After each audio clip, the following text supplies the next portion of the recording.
We are going to call the regular Parks and Rec Commission meeting to order for Wednesday, September 22nd, 2010. Let's all rise for the pledge, please. Ready? Pledge. I pledge allegiance to the flag of the United States of America and to the republic for which it stands, one nation, under God, indivisible, with liberty and justice for all. Okay. Ms. McGill, would you please call roll? Chair Wiscombe. Here. Larimore Hall. Here. Ferrara. Here. Jacobson. Here. Longstreet. Here. Burns and Case-Beer are not present, and intern Torres Santos is not present. Thank you, Ms. McGill. Ms. Zachary, any changes to the agenda? No changes. Any written communications? Okay. Public comment.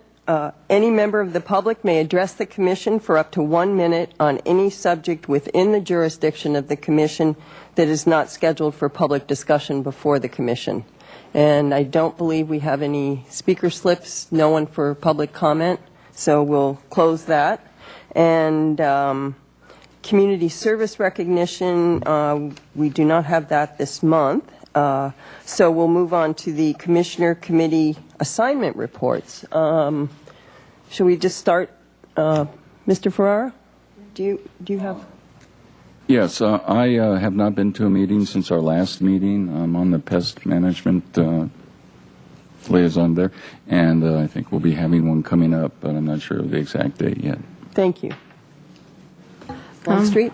I attended the Park Foundation meeting, and we are diligently working to hire a new staff person for that organization and to also do our annual membership. I also attended Front Country Trails with Commissioner Burns, and we will be having a work session October 30th regarding some trails issues. So things are moving forward on that subcommittee also. Also attended the Neighborhood and Outreach Services, which is on our agenda tonight. Thank you, Ms. Longstreet. Ms. Jacobson, do you have anything to report? Yes, I attended the Youth Council meeting, the first Monday of the month, and it was fantastic. It was really neat to meet the kids. They're all really, really special and leaders. I don't have too much to report back on that. It was my first meeting. I also attended the Arts and Crafts Show meeting, and they're very, very passionate, let's just say that. And really neat. I really look forward to getting to know the committees. Great. Thank you, Ms. Jacobson. I also attended the Neighborhood and Outreach Services subcommittee meeting, and we'll be discussing that later. But I do want to thank everyone who participated in that process. It was good discussion and a really good example of democracy in action. I don't think anybody got everything they wanted, but I don't think anybody left the process pessimistic or discouraged at all. It's a lot to be proud of in that process. Thanks. Great. Thank you very much. Okay, and I have just a couple reports. On September 2nd, I attended the regular Street Tree Advisory Committee meeting, and Mr. Downey reported on the status of violations, closed violations, pending closed, and new violations for July and August. The committee decided that they would like a written report on the status of violations, and that will be given to the committee either semi-annually or annually, depending upon what eventually comes. We also, the committee also heard the iTree assessment report, which is before the commission tonight, and made some comments on that. I believe some of them have been incorporated. And thirdly, we have the items that are before the commission today that the committee looked at. On September 9th, there was a special Street Tree Advisory Committee meeting, where the work on Upper State Street continued. The work is to designate new street tree master plan for Upper State Street. So that's an ongoing process and is requiring quite a bit of time for the Street Tree Advisory Committee.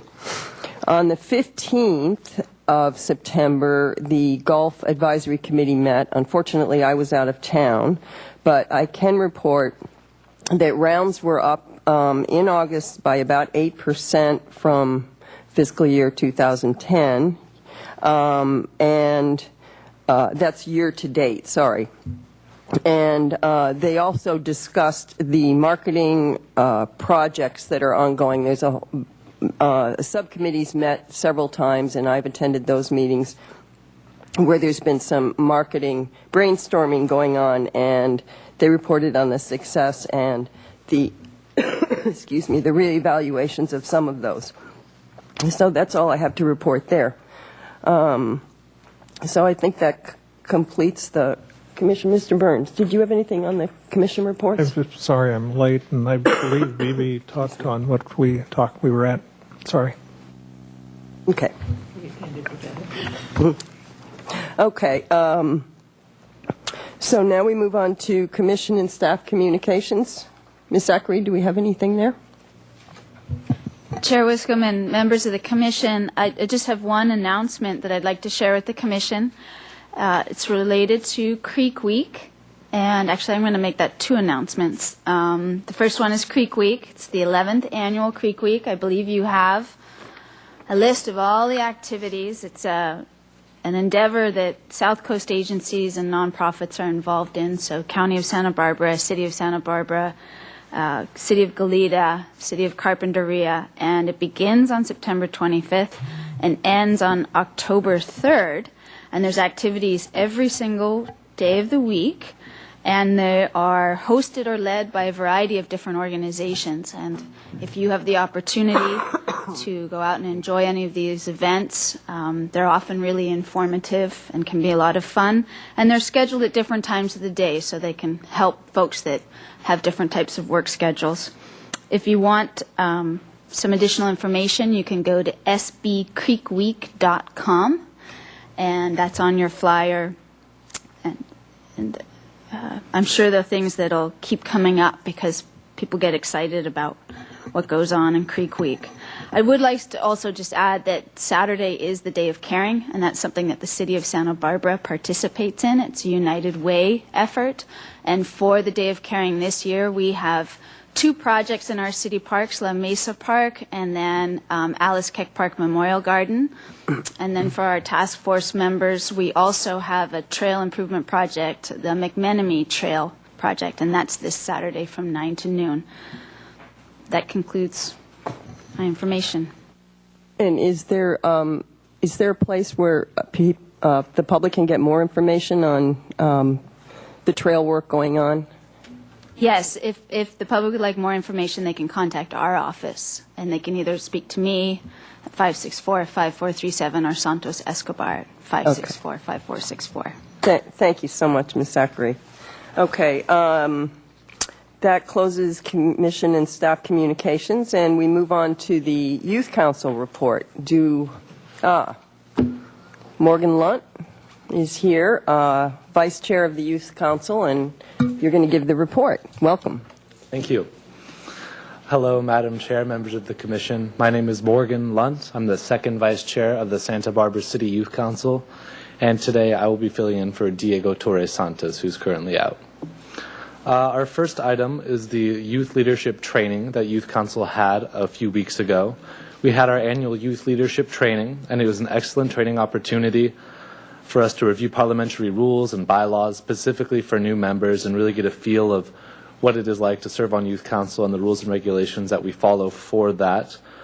We would especially like to thank Nancy Rapp for having lunch with us and Mayor Schneider for having lunch afterwards. Those are excellent opportunities for us. And it was a good bonding opportunity for Youth Council in general, just getting us to be a single cohesive group. We do have a lot of turnover, seeing as it's open to high school students only, so it's important to get together like that. And it was a good activity. Next, we have Youth Council appointments. We currently have 16 members with one vacancy. We unfortunately lost a member due to scheduling issues a few weeks ago. We have a good, diverse group this year. However, if the Commission does know anybody specifically from the East Side who they would like to refer for Youth Council to look at as a possible member, we would appreciate that. The Youth Council members would like to come to the October PR meeting to introduce the new members and the new officers to the Parks and Rec Commission. Teen Rights. Our first project for this school year will be the completion of our Teen Rights project that we started last year. We received a grant and funding from the Fund for Santa Barbara to begin with some new activities that started with a Speak Out last March and identified teen areas from relating to teen rights. And on November 13th, we will partner with adults and we will have 4 workshops specifically in domestic violence, school rights, traffic issues, and drug issues. The goal is that the teen facilitators in these activities will gain the experience and knowledge that they need to further these workshops without an adult. The idea is to have kids able to teach kids about things that really affect them. We feel that it's more effective that way. Kids are more likely to listen to their peers than adults. That's how it works. And the 1235 Teen Center, as you guys are all well aware, the management of the Teen Center recently was turned over to the Police Activities League, over to PAL. We had a presentation from Wojo at our meeting on Monday, and he updated us on the status of the Teen Center. Currently, they're planning, the doors are open right now, however, they have not had an official opening. It was a soft opening. And in the coming weeks, sometime in October, they're planning to have a grand reopening to try to draw in kids from the local community and really show them what the Teen Center has to offer. Youth Council is trying to stay involved there as much as possible. However, given the change of leadership, it's certainly been a shift for all of us. The Day of Caring, which was mentioned earlier, is going to be participated in by Youth Council. We're going to have at least a dozen or so members of Youth Council and friends of Youth Council there representing the City Youth Council for the Day of Caring. And I think it's just great that you guys are participating in that as well. That's good to hear. That's all I have. Thank you so much. That's a great report. Does the Commission have any comments? Yes. Yes, Mr. Barra. Lawrence, I have a question. As of now at PAL, does the Youth Council, are you not certain of how you're going to play a role at this point, or do you have an idea how that's going to work? Has that come together at all? Has there been any discussion on that with PAL? We have a subcommittee specializing in the 1235 Teen Center specifically, and we do have meetings with PAL. We haven't been having them with the frequency we would like to lately. However, having Wojo come and give a report on Monday to the Youth Council was definitely a step forward. We'd like to stay involved as much as possible, and we're hoping it'll get to that point. And do you have any say at all as the Youth Council in some of the activities that will go on there? Or do you advise the PAL on what you would suggest or like to see go on there? We're certainly open to suggest ideas to PAL. However, I don't believe there's any formal system set up for suggesting activities to do. It's simply an informal, hey, this sounds like a cool activity that teens would enjoy, and they'll implement it to their greatest power. Okay, thank you. Okay. Mr. Burns, did you have a comment? Or? Well, since you've asked, my same question was actually with PALS. I thought there was someone from the Teen Council was going to be on an advisory committee there, and I'm not 100% sure. Possibly staff knows what's... Chair Wiscombe and Commissioner Burns. Yes, they are just getting going. They will be having monthly advisory committee meetings. They do have the email addresses for all the Youth Council members. It is open to everyone, all teen participants at the center, parents, folks that provide teen services from other agencies, and the entire Youth Council. It is an informal meeting, but there will be announcements going out regularly, and at that time there will be opportunities for suggestions for new programs, and changes that they would like to see take place, participation numbers, feedback, open dialogue, those types of things. So the meeting has not been set because I know both Officer Wojciechowski and Ed Zeiler, the executive director, on vacation for 2 weeks. But there is 3 staff from PAL at the center, and it seems to be progressing well. Thank you, Ms. Hannah. Did you have a comment? I just wanted to say, could we be put on the email list also, just so we kind of keep abreast of what's going on and be invited to the opening? Absolutely. Yes, Mr. Larimore Hall. I have a follow-up question about that. Do I understand that the advisory council, advisory committee for the teen center is an informal body with an informal membership? That's correct. It's not a Brown Act meeting. There is no voting. When we brought the information about changing and the lease to PAL, it was decided not to have a formal committee so that it would be open to anyone that wanted to participate.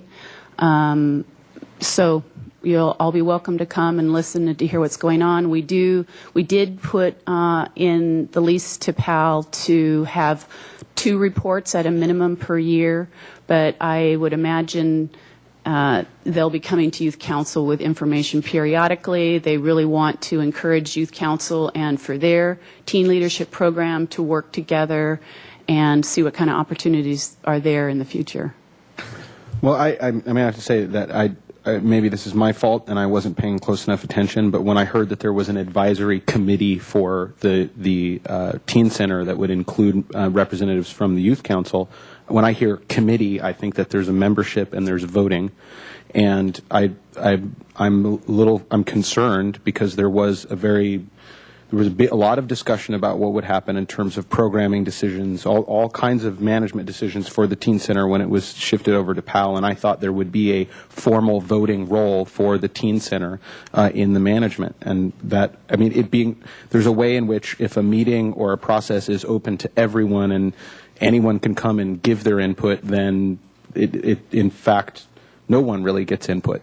Because then how do you decide between somebody who just comes in off the street or a service providing agency or the youth council whose voice is weighed against another, when then it's going to be staff of an independent agency that will actually make the final decision. That's not what my understanding of the structure was going to be, and again, if that's my fault, I apologize.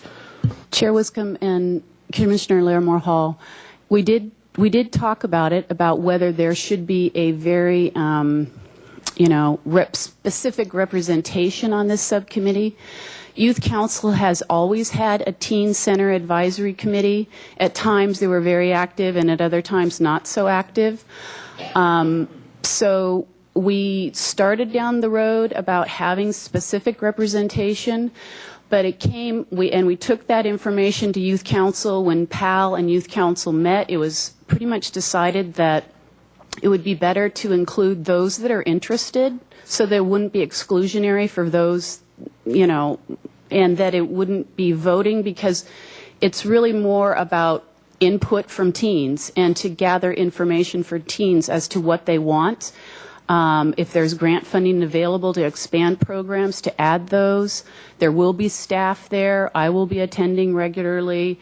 I know council members and commissioners all talked about attending regularly to keep, informed and involved. But we did decide not to have specific representation or a Brown Act specific meeting, since that would probably take a resolution of council to achieve. It seems that, perhaps we should give this a little bit of time, since the lease has just been signed and it's just getting underway. But it seems like the open process may work well. I mean, it gives everyone a chance to come in and say, hey, I come here, I have something to say. And, Well, just not to be pedantic, but just for the record, if that had been explained, or if that was part of the proposal, I would have not have been supportive of the transfer. I actually think it's a problem. But the ball is rolling. We'll see where it goes. But I will do everything I can to sort of stay on that. Perhaps the commission could have a report more often on, how the process is going under this Chair Wiscombe and members of the commission has asked on many occasions to have regular reports on the transfer of the teen center to PAL. It is in its infancy. At your last meeting, Nancy Rapp indicated that the contract had gone before the City Council as less than 30 days ago. It's still making its final rounds, and that's something that certainly can be available to commissioners, and I know Commissioner Larimore Hall would like a copy of it. The Teen Center Coordinating Committee is something, my understanding is that it will meet regularly. We'll be reporting back to the Youth Council. Ms. Hanna will be involved. I think we're very sensitive to and understand that this is a change, and we want to make sure it's as successful as possible, and certainly keep the commission up to date on what's going on. We anticipate that if there are bumps in the road, we'll be trying to find ways to smooth them out so that we do have a successful center for teens first and foremost, and then also a good communication and coordination between PAL and Parks and Recreation. Thank you, Ms. Zachary. Yes, Mr. Ferrara. Yes, I'd like to, I kind of agree with Mr. Larimore Hall. I don't want to see us parenting these kids, and trying to come up with what's best for them. I think this is a great opportunity for them to learn, and I just don't like the idea of their not having voting rights in this issue. On whatever may happen there, I believe that the Teen Advisory Committee has all the standing of any adults, and we have to make sure we don't look at them as being kids, that we have to make sure what's right for them. If there's mistakes to be made, they're going to have to make it themselves, and I would like to see some kind of follow-up as soon as possible, or maybe I'd like to ask you, Mr. Luntz, did your advisory committee, the teen advisory committee, come to the conclusion yourselves that it was best to just have an open meeting? Or how did that come about? Did you vote on it? How did you come to that conclusion? Chair Wiscombe, I'm sorry to interrupt, but we want to make sure that we're not continuing to have a discussion on this topic. Right. It is not on the agenda for tonight's meeting. Yes. And so I we agree. do need to notice the public if we are going to have further discussion about the teen center. That said, if the commission would like it to be on a future agenda, we most certainly will do that. I'm sorry for interrupting, No but I just problem. want to make sure that we're following the process. Ms. Wiscombe? Yes. I'd Ms. just Luntz. like to bring this back to kind of a center here. We made this tough decision because of budgetary reasons. Let's just be frank. It was a budgetary reason to keep that center programmed. We have a 10-month contract with 2 one-year options. We have a 10-month contract with 2 reporting periods in it. I think we need to let this go forward. We need to pay attention, always, but we've made a decision, and now we need to give it some wings to fly. I And fully so agree. Yeah. that would be what I'd say about it. And I absolutely agree with that. I think, we don't need to discuss this any further. We really do need to give it a chance to see, and as Ms. Zachary said, if there's bumps in the road, hopefully they can be smoothed out. And there's apt to be some bumps in the road.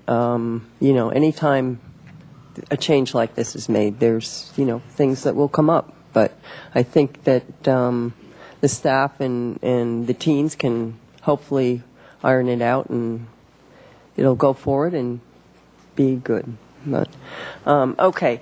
Thank you very much, Mr. Lund, for your report. We really appreciate it. It is very thorough, and you're doing a lot of great work. Thank you so much. Thank you.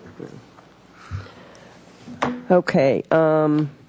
Now we move on to the consent calendar. We have before us a summary of council actions. Ms. Zachary, do you have any comments on these, or? Chair Wiscombe, it's just the council actions in the last month were related to a license agreement with the Santa Barbara Swim Club. As you know, they operate at Los Baños, and also related to the Teen Center, the PAL agreement. Okay, And that was discussed with the commission at the meeting last month. Yes, in August, yes. Thank you very much. Okay. Approval of the minutes. Does anyone have any discussion on the minutes? I would move approval of the minutes for August 25th. Do I hear a second? I'll second. Okay. Any discussion? Okay. All in favor? Aye. Aye. Aye. Opposed? Okay. Motion carries. Okay, now we move on to Street Tree Advisory Committee items. If anyone is here, I see we have one speaker slip for 3741 Portofino Way. If anyone else is here to speak on street tree items, please fill out a slip and bring it forward to Ms. Zachary. And if not, we'll proceed. Okay, Mr. Downey. Chair Wiscombe and Commissioners, the first item on your agenda for street trees is 627 Willow Glen Road. This tree is a mature Brazilian pepper. The concerns were continuing damage to the sidewalk, curb, and gutter. The sidewalks are in the current process of being repaired. The committee determined that because they're being repaired, the reasons do not justify removal and recommend that this be denied. Okay. Thank you, Mr. Downey. Seeing that we have no speakers for 627 Willow Glen Road, we'll open it up for discussion with the Commission. Anyone have any comments or questions? Yes, Mr. Ferrara. Thank you, Chair. Just one question on, and it's basically for my knowledge in the future too. When the sidewalks are repaired, I noticed that there's an incline of about, 3 or 4 inches, maybe up, 4 to 5 inches, where the tree is interfered with the side, and then it goes up, and it's in the process of being repaired. To what level can you bring the sidewalks down to the levelest plane? Chair Wiscombe, Commissioner Ferrara, that's dependent on what we find once the sidewalk is removed. The Public Works Department works with us to make those repairs. They open up the site. Our staff goes out there to inspect the roots to determine, number one, if the tree is going to be safe to leave. Number two, to determine what roots could be cut to repair the sidewalk. And in addition to that, any potential modifications to the sidewalk that would still meet ADA standards and allow us to retain the tree longer. Okay, are there any other comments or questions on this item? I'd make a motion that we concur with the Street Tree Advisory Committee recommendation to deny removal at 627 Willow Glen Road. Okay, do we have a second to that motion? I second it. Sorry. Okay, seconded by Ms. Jacobson. Any other discussion? Okay. All in favor? Aye. Aye. Aye. Opposed? No. Okay, motion carries. How many are we tonight? 6 to zip, I guess. Okay.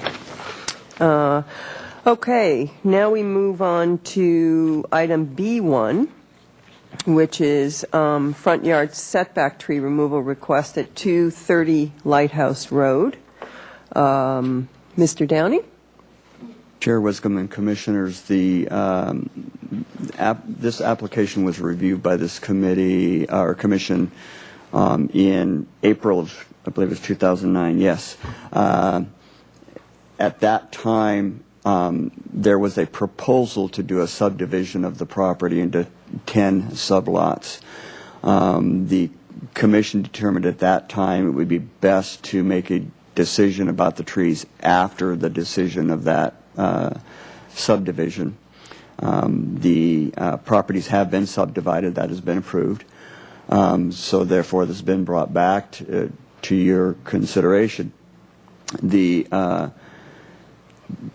part of the project involves realigning the right-of-way to make it straight as an effort to make a safer path for the children going to that school and make the roadway continuous all the way down. The impact of that will have will place the curb directly against the trunk of the 3 front eucalyptus trees, and likely any root pruning that would occur for that would make the trees unsafe. In addition, there's a driveway entrance approved to go in between the last 2 in this picture, which would then have some root pruning on another side of those trees. So the recommendation on those is to remove. The remainder of trees at the front of the property, although there's some concern that the Street Advisory Committee expressed some concern that there might be one of those trees saved if possible. They didn't want to limit the construction, and based on the right-of-way improvements, the driveway improvements, and the proposed development, which is still in the planning stages, they decided to recommend that all of these trees be approved for removal, and commented that they would like to see the project attempt to save the Italian stone pine if possible. And therefore, the recommendation is to approve. Okay. Thank you, Mr. Downey. We'll open it up for discussion. Anyone have any comments or questions? I'll just Mr. comment. Farr, yes. Thank you, Chair. I took a look at the trees in the entire property, and it's just my thought that it's probably a good idea to remove them all and start new with the whole development there. Some of those eucalyptus look like they're weakened, that the branches can come down, and so I would go along with it myself. I agree. Okay, thank you. Anyone else? Okay, that actually, there was an arborist report too that did mention the hangers on the eucalyptus trees, and we also, just for the record, do have a letter from the Santa Barbara School District Director of Facilities and Operations discussing the concerns over the eucalyptus trees in terms of safe routes to schools. So, okay, if there's no further discussion, do I hear a motion on this one? I'll make a motion to concur with staff's recommendation that we go ahead and approve the removal as stated. Second in the recommendation. Okay, we have a motion and a second. Any further discussion? Okay, all in favor? Aye. Aye. Aye. Okay, motion carries 6-0. Okay, great.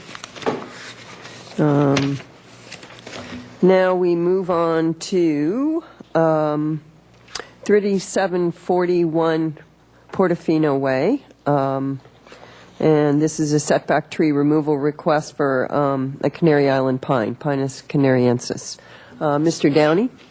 Chair Wiscombe and Commissioners, the tree in question is over 60 feet tall, Canary Island pine. It's been there for many, many years. The request is based on safety concerns for the tree dropping limbs, debris, pine cones onto the roof and onto driveway. Some concerns over sap drop for the cars. They also mentioned that they feel that this tree is too large for the space.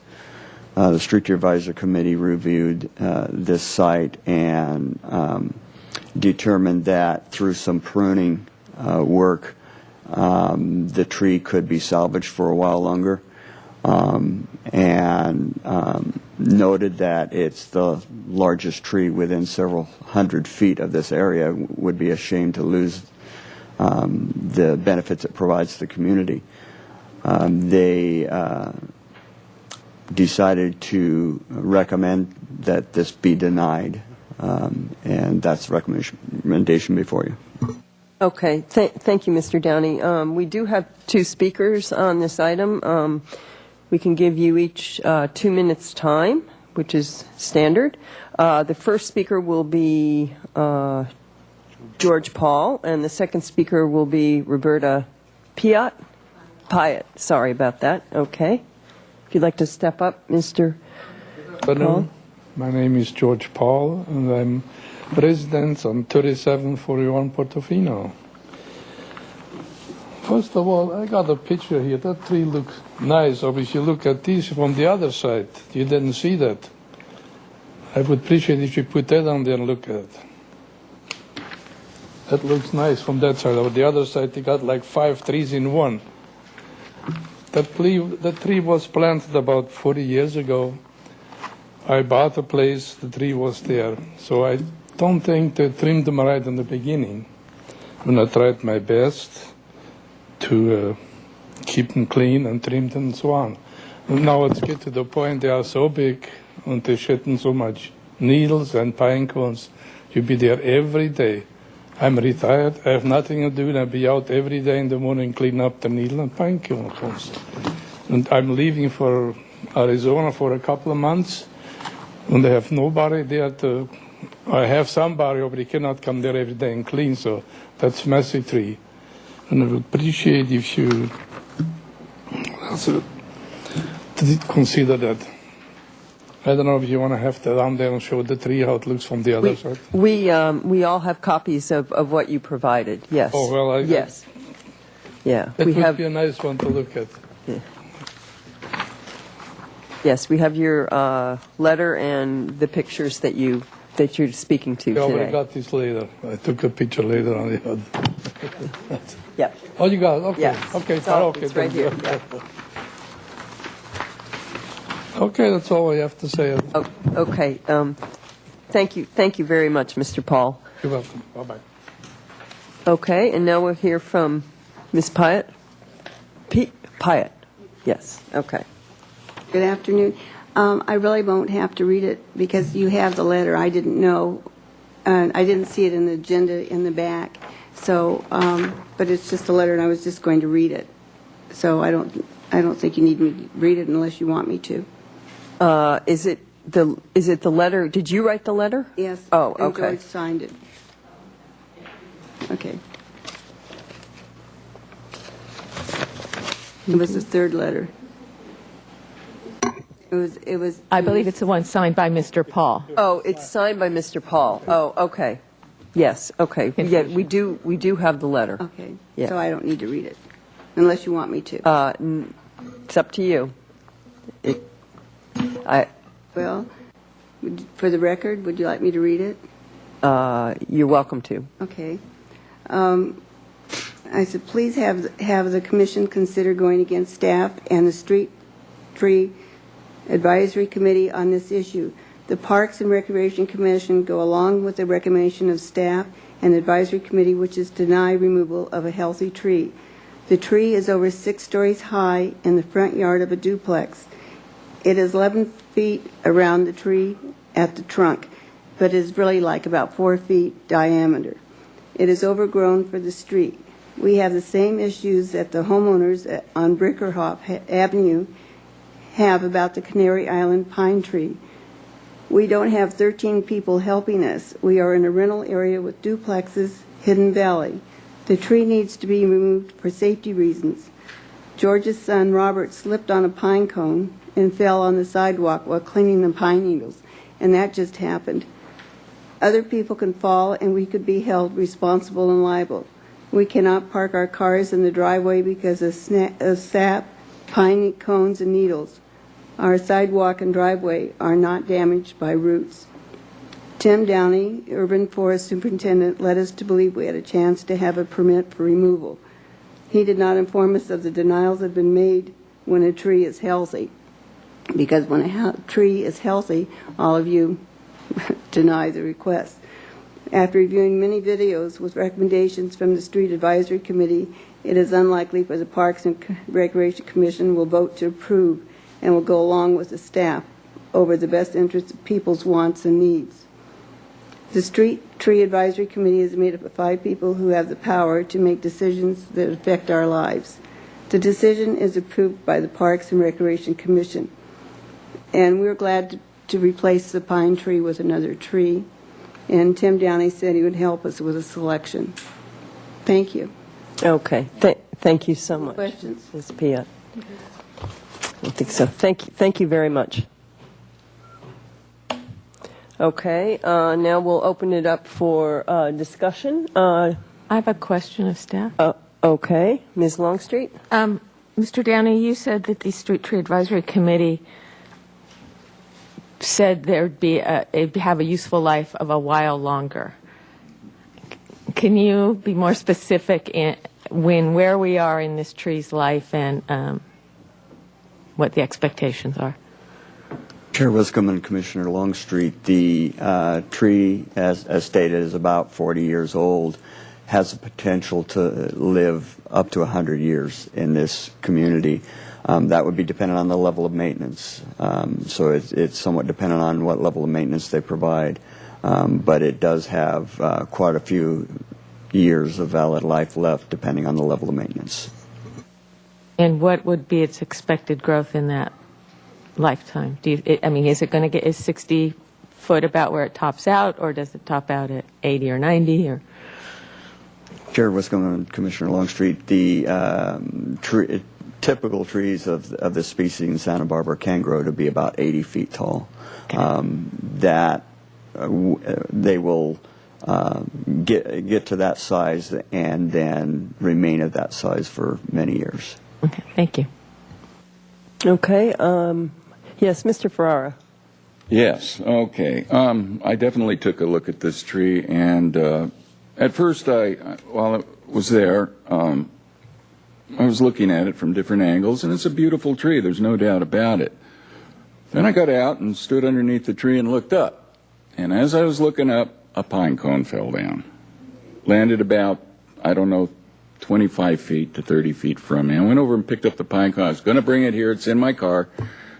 I can go get it if you want me to, but I don't have it right now. And that pine cone was hard as a rock, green and hard as a rock. And I figured, I am concerned, definitely. And looking up, I could see it looked like 200 to 300 of those things up there in the tree.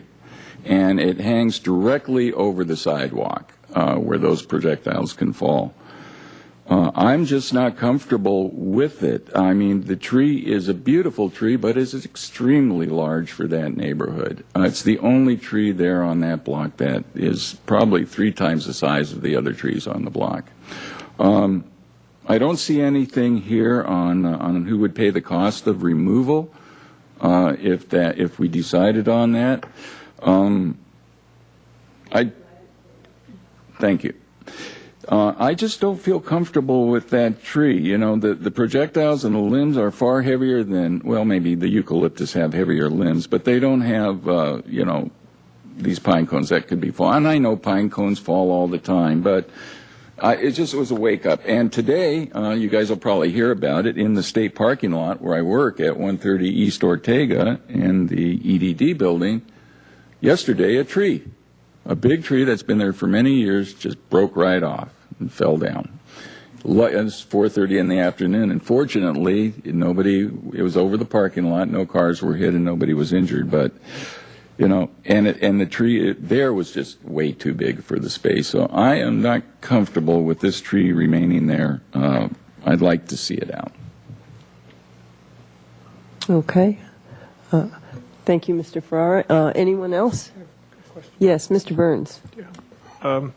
A question for staff, and what we've got later in the presentation, we've got a presentation talking about tree removal in our new report that just came out. And at the very end of it, we have a sentence which says trees can be removed, trees that have outgrown their space due to poor initial tree selection.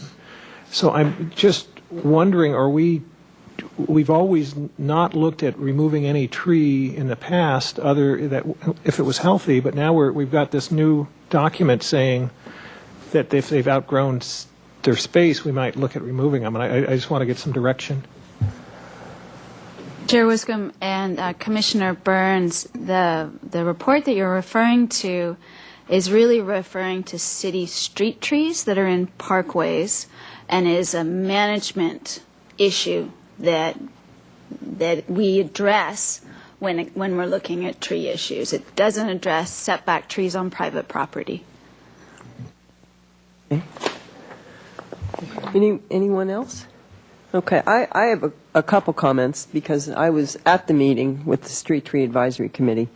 The committee felt that because of the stature of this tree, that removal of the tree would create a very large void in the urban forest in this area. And there is, in the municipal code, a section about removal denial because the character of a neighborhood forestation is affected. And I think that they cited that section and looked at the tree and said, if this tree goes, there's going to be a very, very big void in that area. And you can tell from this picture that that's the case because most of the other trees are more immature stature, I guess, at this point in time. So that being said, there are other ways to deal with the safety concerns of the applicants. I'm wondering if the applicant would consider contacting a certified arborist regarding the tree in order to save it. I personally think it would be. I'm sorry, I can't. Yeah, I'm sorry, I can't respond to you, but that. And that was one of the comments that the Street Tree Advisory Committee made, that they would recommend that Mr. Downey work with them and tell them to contact a certified arborist if they're concerned about safety, because their application was based on safety. But I do think that the character of the neighborhood would be adversely affected by the removal of this tree. So, that being said, is there any other discussion? Okay, do we have a motion? I'm toying with an idea that we postpone the decision on this tree. Give the applicant and Mr. Downey some time to work about the arborist thing. It's better to put it off a month than to come down with a decision, even though all of our decisions are appealable, to see what can be worked out. And maybe that would be a little bit better way. My feeling, I understand the stature of the tree is important, but it isn't, at its current care level, the most beautiful tree I've ever seen in the world. And to me, it doesn't necessarily fit its location. We have a planting of those trees several blocks over that works. It works because of the size of the buildings. It works because of the foliage around it. This is sort of like our single palm tree idea. So I'm of mixed feeling. I will say to the applicant that our job is to protect the urban forest of this city, however it is. And we take that seriously because we can't, if we cut down a tree that's very valuable to the entire community, it never comes back. Not in our lifetime. So we do take this seriously for that reason. It's not simply your tree, it's a community issue. So this city, if we took down every tree that was brought to us for safety mess concerns, which is more what we're talking in certain ways, we would have no mature trees in this city, or half the mature trees we have right now. So that's a big concern for us, is maintaining our urban forest. But I would rather put this off and do some work with the applicant and see if you can. Does that make sense, Mr. Downey? I really would like your opinion on this. Chair Wiscombe and Commissioner Longstreet, it's the Commission's desire to do that. We'll do that. I just caution that because the applicants are attempting to go to their Arizona home very soon, and I'm sure they would like a resolution to this. Well, they may. if our resolution is to maintain the tree, they may be happier if we put it off and come back in the spring even and revisit it. I mean, I would think that, because one, it's appealable, but it's appealable immediately within 10 days, so that puts them off for a while. And if we say no today, they're done for what, a year before they can reapply? So I guess if we see it on our agenda, I would rather see it on our agenda next month for a resolution than to put them in the position of having to go through an appeal or wait another year. Chair Wiscombe and Commissioner Longstreet, perhaps a motion to postpone indefinitely to allow them, if they choose to bring it forward after they've returned. Then that's what I will move. I will move to postpone this issue indefinitely and have staff work with the applicant. Okay, and do we have a second? I second it. Okay, any other discussion? Okay, we'll vote. All in favor? Aye. Aye. Any opposed? No. Okay. Motion carries 6-0. Okay. So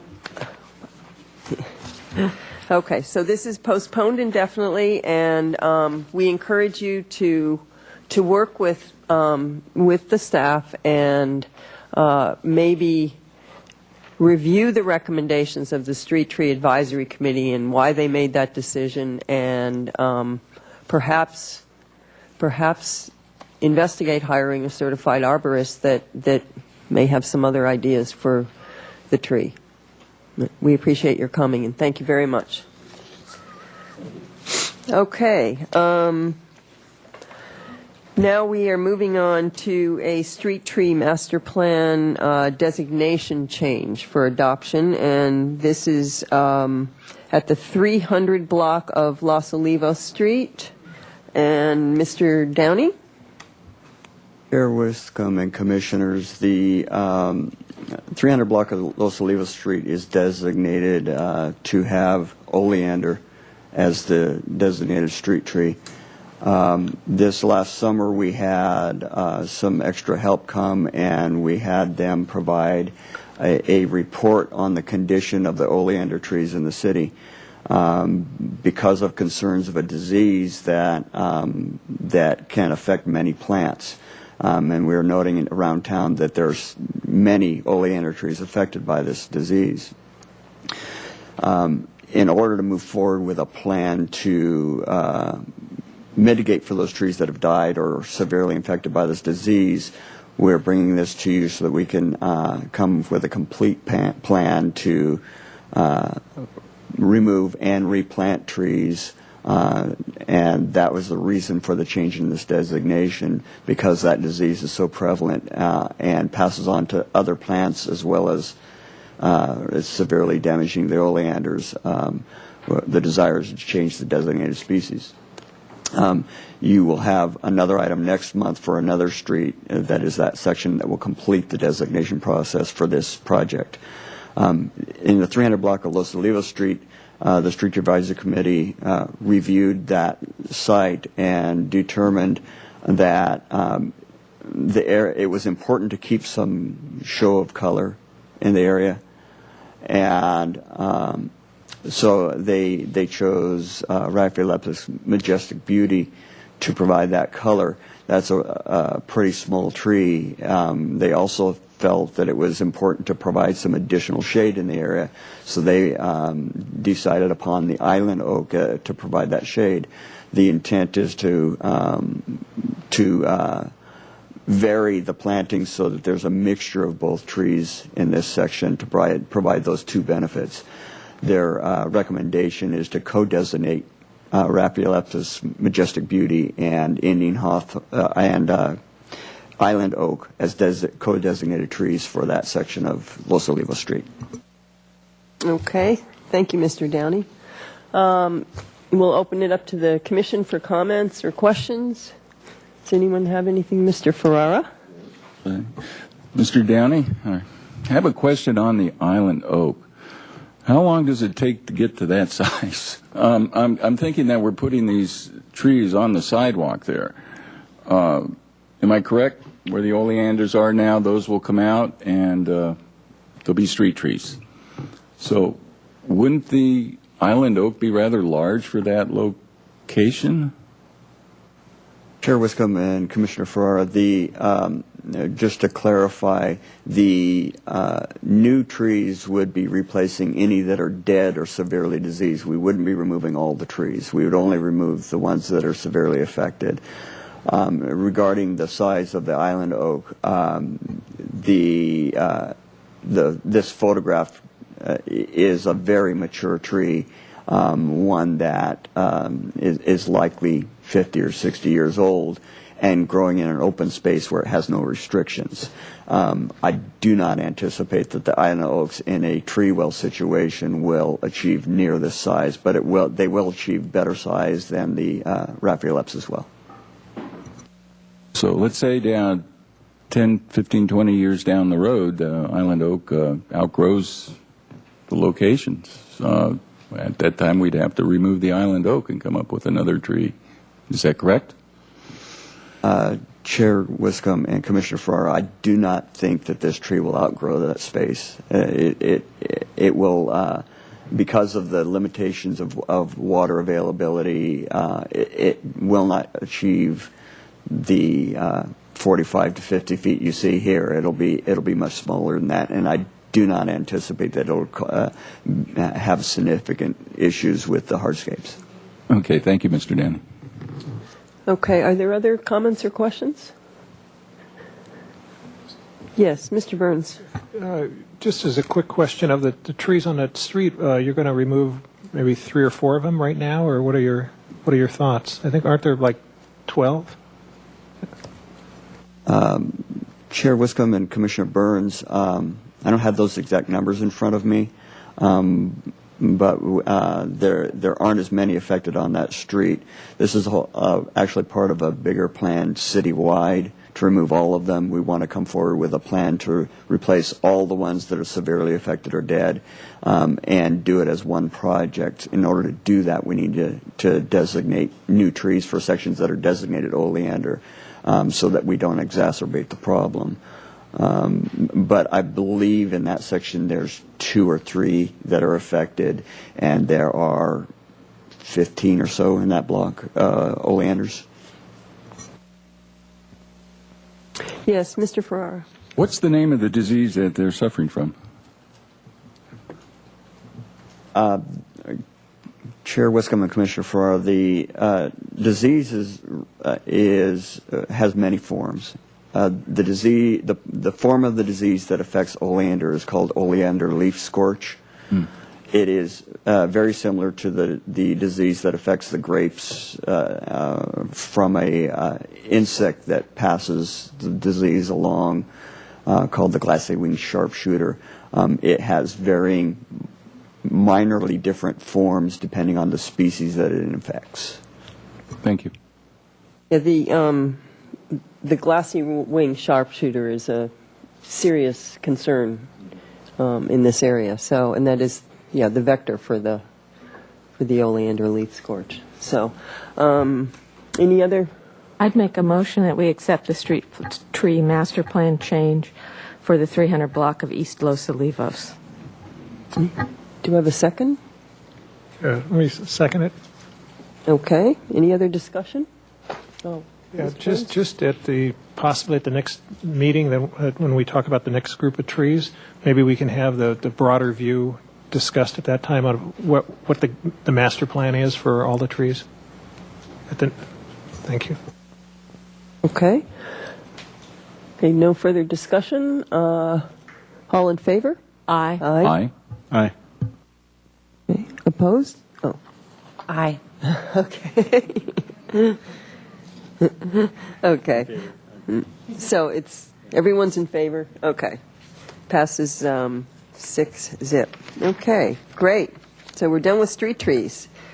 So now we move on to some really fun stuff. So administrative and staff reports. I mean that seriously. I wasn't being facetious. So, okay, we have the Urban Forest Inventory Project. This is part 2 of the forest program report. We received Part 1 in March of this year, and I will turn it over to Ms. Eckery. Thank you, Chair Wiscombe and members of the Commission. As the Chair just mentioned, when we were at the Commission, before the Commission in March, we provided you with a report of basically the nuts and bolts of the forestry program, what we do, how we're funded, where we do it, and so on. And at that time, we indicated we'd be coming back with a report on the inventory and the iTree assessment. That's what you have before you today. We have Mandy Burgess, who's been working, providing support to the forestry program for the past couple of years. So she's been in charge of this project and moved it forward and prepared the report that's attached to your staff report. And I would like to add that we completed the inventory a couple of years ago because we hadn't done it for many years, and the purpose of the inventory was to get a handle on what is our street tree population as well as most of our park tree population. We then wrote a grant proposal to the California Department of Fire and Forestry to get additional funding to complete the iTree focused assessment. And that's what a lot of the focus of today's presentation is on. And that funding also will support some community education and outreach materials that are currently under development. So we were able to leverage our inventory project to acquire these additional grant funds.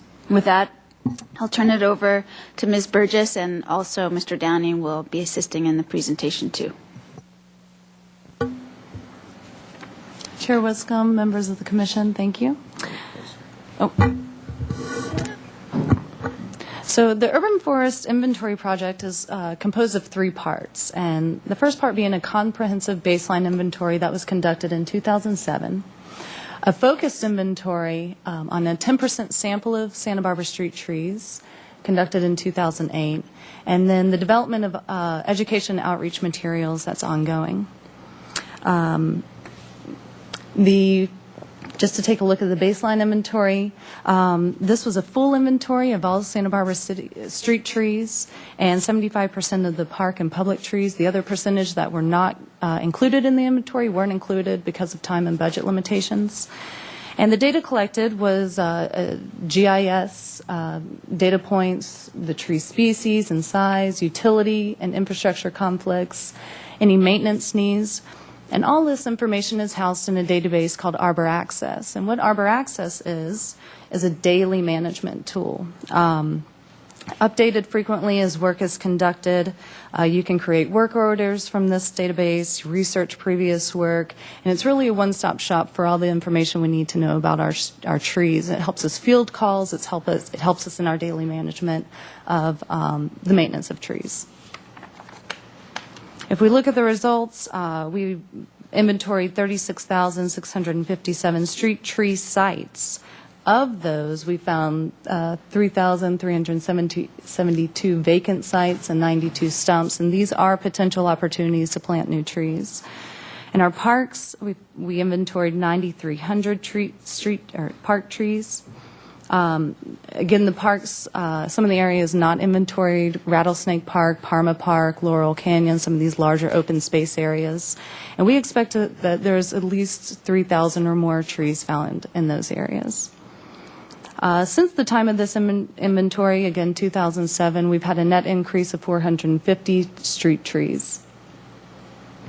The inventory also assessed the presence of overhead utility lines, and we found 5,160 trees that are located under utility lines. And that information is used in 2 ways. Daily as a management tool for tree trimming and safety issues, and also as a future management tool and planning tool when we think about planting trees in sites with overhead utility lines that are there.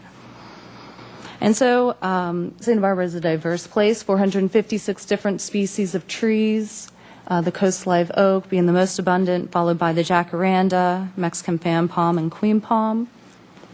196 different species were represented 5 or less times, and 88 of those occur only once. And again, this is our public trees. This does not include our private trees. We expect to find a lot more diversity in our private settings.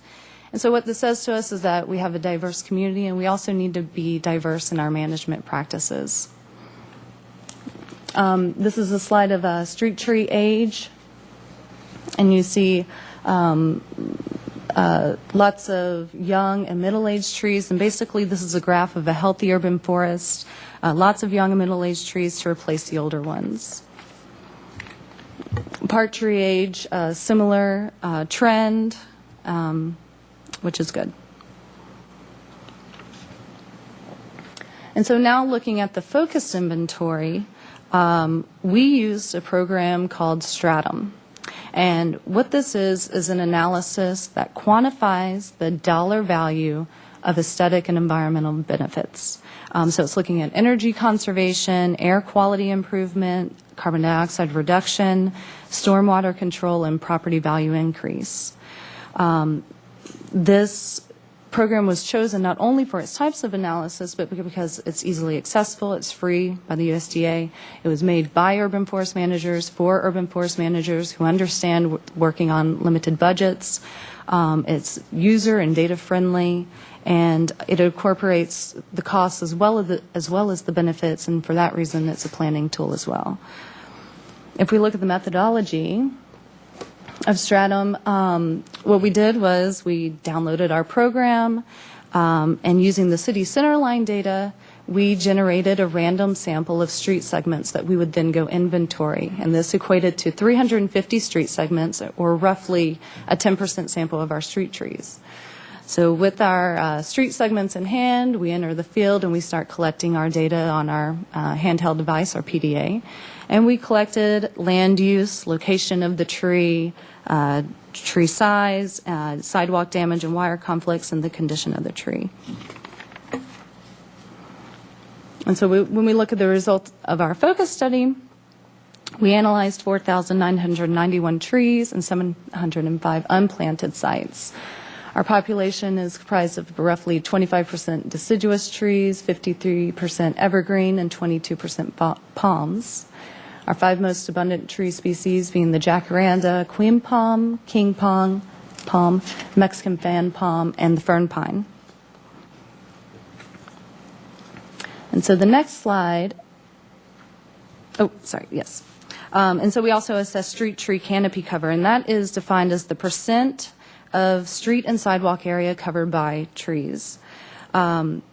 The data required on our part was that Santa Barbara is 19 square miles. We have 220 centerline miles of streets. Our average street width is 40 feet, and our average sidewalk width is 5 feet.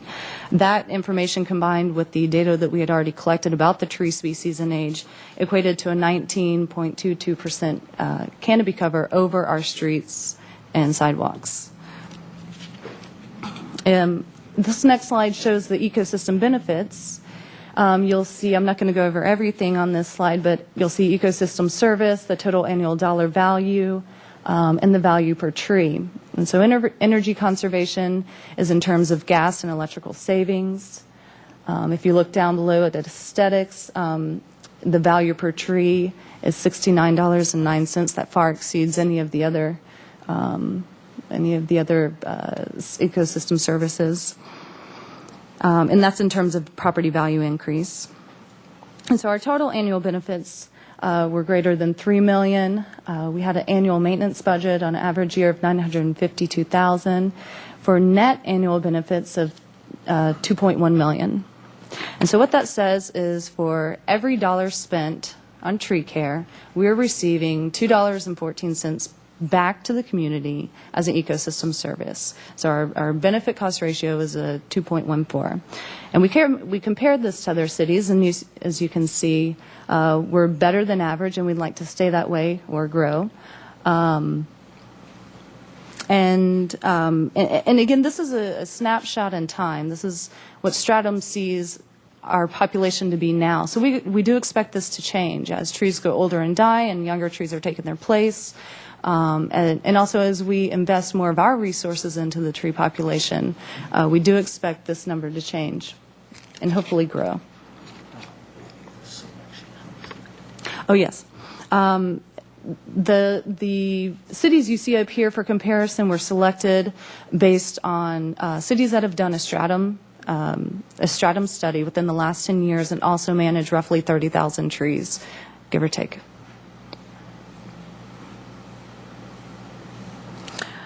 And so, as you might imagine, not all trees are created equal, and the tree with the lowest financial value is the weeping bottlebrush at $23 per tree in annual benefits.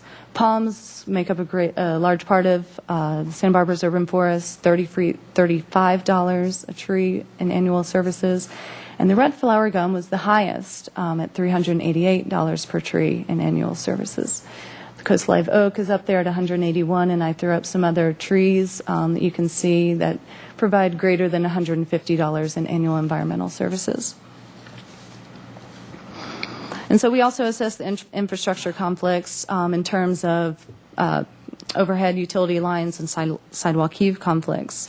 And we found nearly 21% of this inventory were located under high voltage utility lines. And this, there is a potential to create a conflict. As you might, they may either be creating a conflict or have the potential to create a conflict. And we feel that this number is likely accurate citywide. Sidewalk heave was measured in terms of low, medium, and high. Low being sidewalk heave in the 0 to 1 inch range, medium 1 to 2 inch range, and high being in the 2 or greater inch range. And so what these numbers do for us is again, they act as a reference.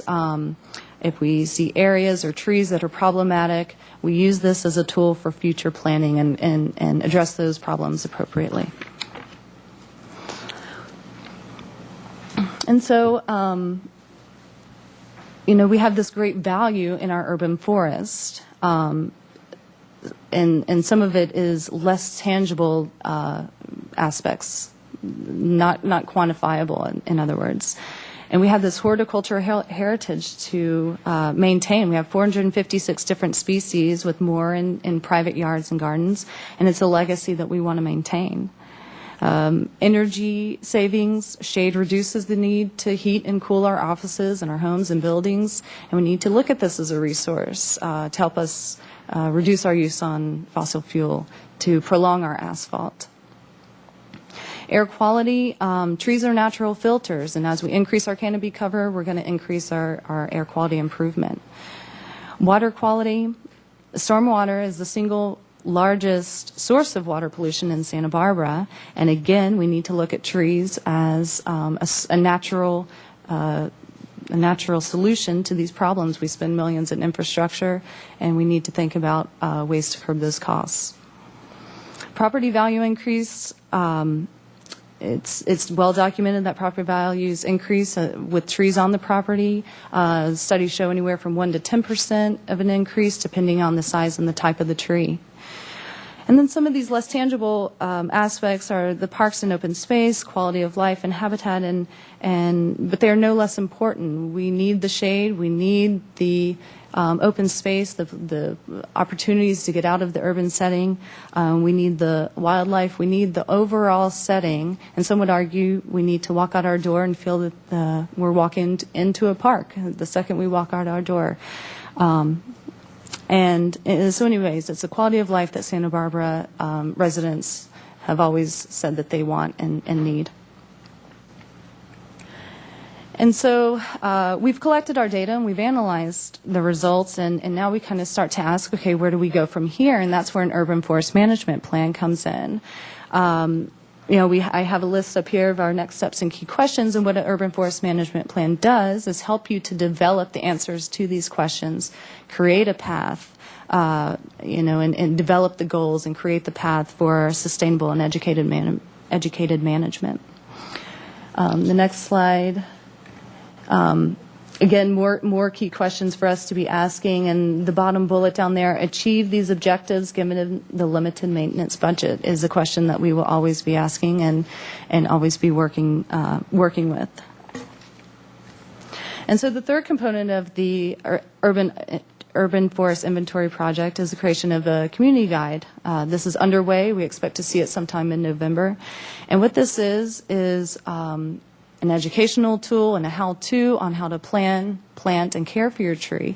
But it was also an opportunity for us to reach out to the community and say our urban forest does not end on our streets, and it doesn't end in our parks, and it doesn't end with the city taking care of trees. It extends into our private yards and our private properties, and we need the community to be on board with us and grow our urban forests, and for us all to reap the benefits that our trees provide. So public information education, the forestry program does have a website. It includes tree facts and benefits, regulations and permit applications, ordinances and links to other sources. And we also have planned updates, which include posting this inventory report, the community tree guide as it is completed, the city's tree planting and maintenance program, information on historic and landmark trees, and tree care materials. Printed materials are available to the public in the Parks Division office. I believe you have some of the main handouts in your hand today. And then finally, training workshops. These are tentatively scheduled for mid-November. These are geared towards increasing the public knowledge of the city's tree regulations. We hope to hold these annually for tree care professionals and for property managers, and we hope that these will decrease the number of tree violations. And so that concludes my presentation of the Urban Forest Management, or the Urban Forest Inventory Project. But just as a final to say that what this information does for Santa Barbara is gives us the baseline data necessary to move forward with this urban forest management plan, and to move forward in a way that's educated and right for Santa Barbara. And also that we're proud of this project. It is done with the detail that has never been done with before. And it's reference. We can always reference back to this, and we will be referencing back to this. And we look forward to sharing this information with other departments and with the community. Thank you.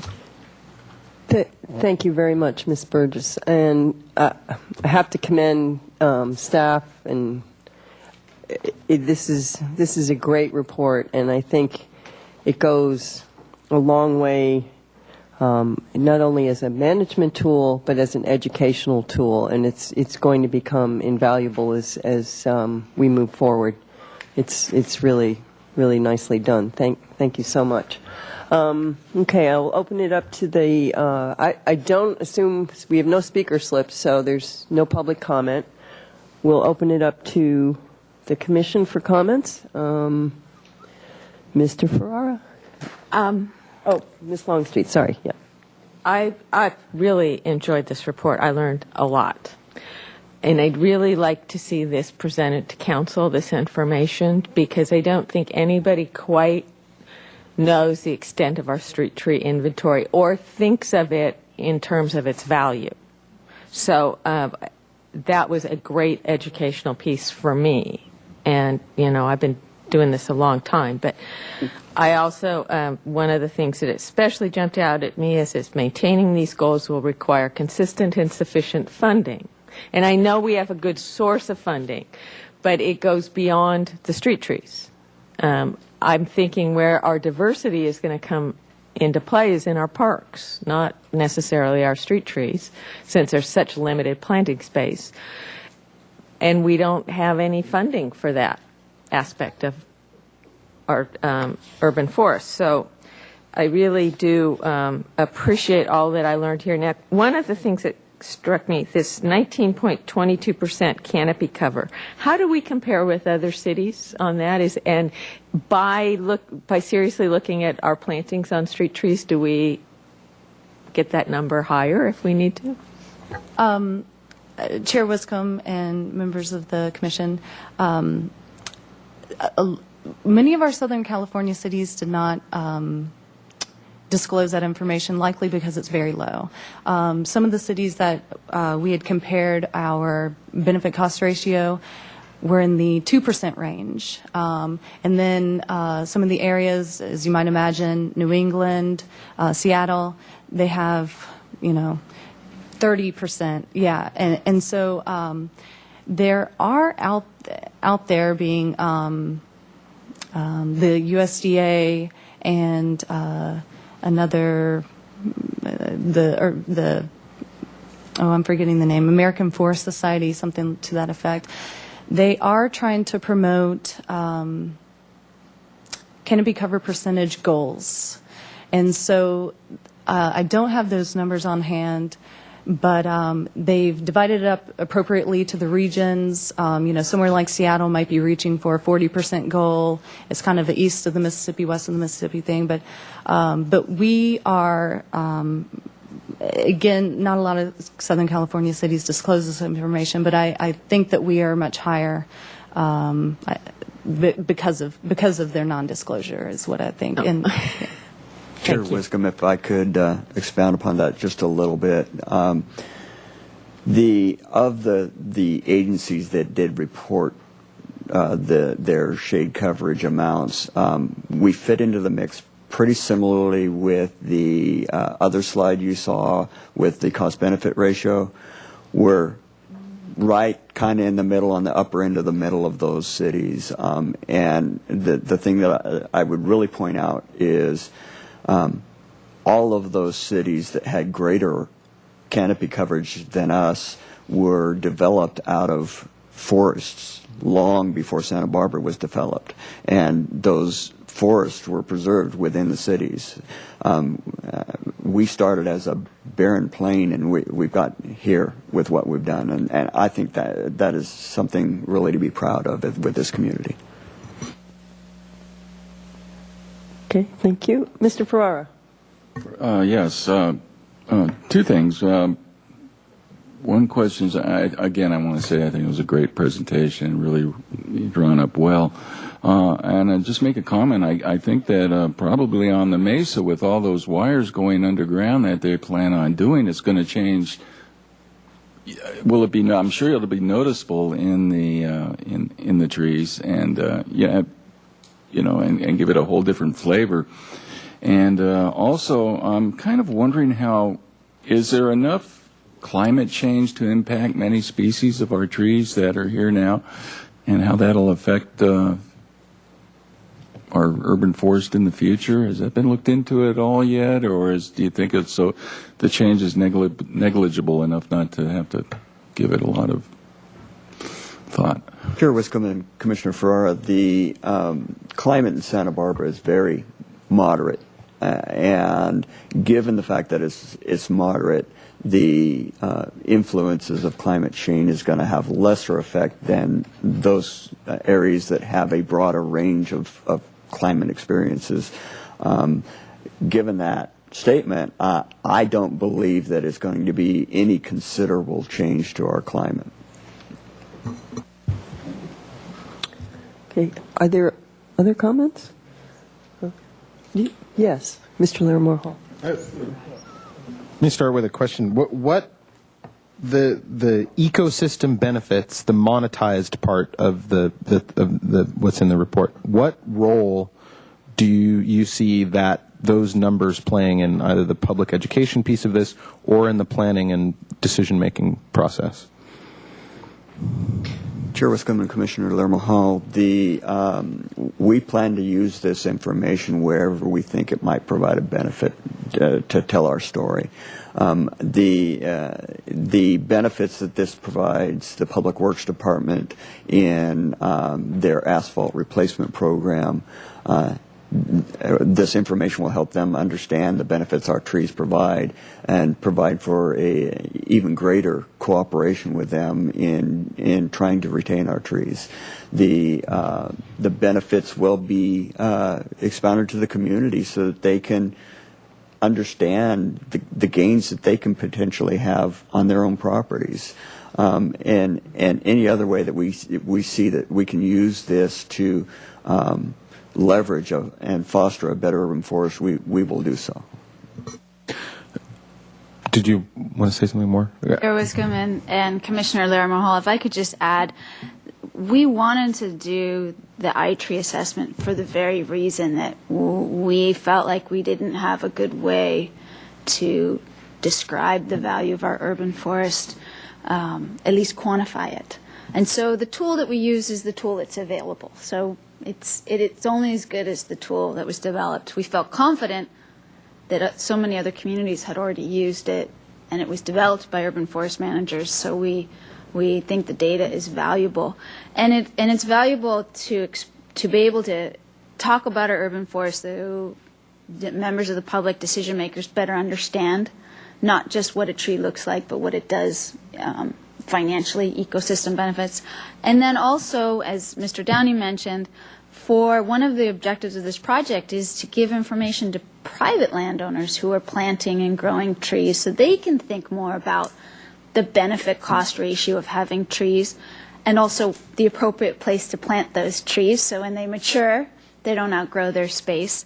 And then lastly, our next step in this process is to begin developing an urban forest management plan, and we're hoping this data will help us define the goals that we have for that planning process. So as Commissioner Longstreet mentioned, how do we increase our canopy cover? If we determine that increasing our canopy cover is a goal, we then also look at the species that might be most able to do that and the associated benefits of those species beyond canopy cover. So hopefully that gives you a little bit more information. Well, I would suggest proceeding with maximum caution with using this data. I mean, I only have what's in the report. I haven't been. I would love. It would be fun to click around and look at like all of the assumptions and it was the way that Stratum goes about sort of parsing data and so forth. But from what I see in the report, some of these results seem very good and very reasonable, using like real data that we really know. There's also though a lot of assumptions built in, as there is any time people are trying to like come up with a monetary value for something. And I understand politically the need in order to explain to policymakers and to the community something that's tangible and understandable and especially quantifiable. I definitely understand the urge and the need to do that. But I think that we can, not to use the cliche that's coming to mind is one of forest and trees, and I want to avoid that because it'll get a little snarky chuckles. But there is a way that we're kind of reinforcing, I think, a very bad way of going about looking at public policy and especially environmental policy, of like having to prove that this is going to raise somebody's property values in order for it to be something that community resources should be spent on. And that's what worries me about a lot of the assumptions that are built into the methodology that Stratum uses. I think it's great that we're taking an inventory. I think it's great that we're using a systematic approach to be able to come up with our plan, our maintenance plan. That's wonderful. There's no reason that it should be scattershot and it shouldn't be systematized. I just would be very, very, very cautious in going out into the community or to policymakers and say X tree is worth $68 to the community. I think that sets a very, very dangerous precedent for how we talk about the importance of the urban forest.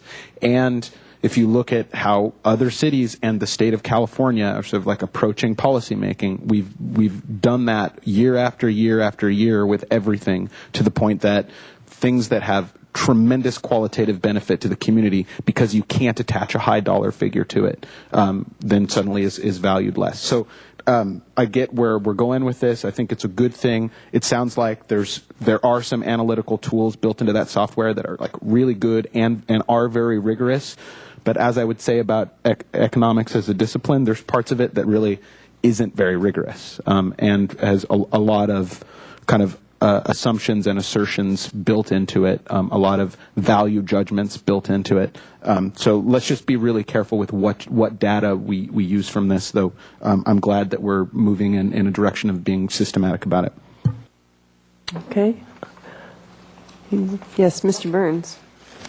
Yeah, I enjoyed the report, the presentation, and I read through it a couple of times over the weekend. One comment.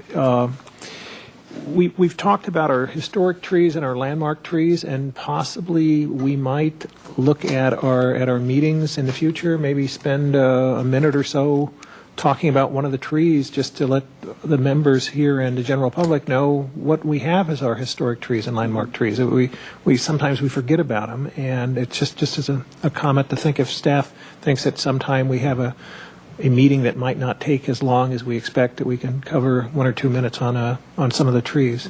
That's not, I don't expect, that's theoretical, I don't know. But here's another question. On the workshops for the, what do you call the landscape architects and landscape and tree trimmers, have we, it's mid-November, is it going to be free to the public? Have we got any details worked out? Chair Wiscombe and Commissioner Burns, we are working on that program right now. The goals of that are to highlight the municipal codes that affect what they do. And the challenges that we have left is to determine the best time to hold those meetings for those individuals, and where we might do that to fit the number of people that are likely to attend.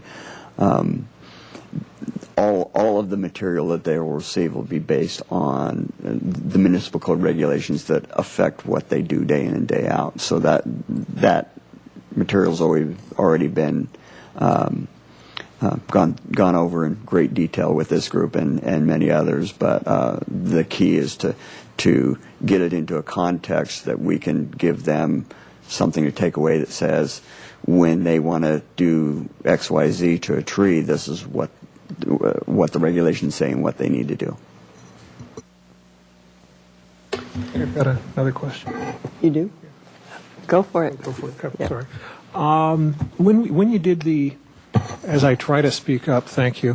When you did the assessment of the 10% sampling of the trees with the, I think it was called the stratum, did you do any way to audit your work to see that if that random sample was actually representative of all the trees? Did you do any auditing of that?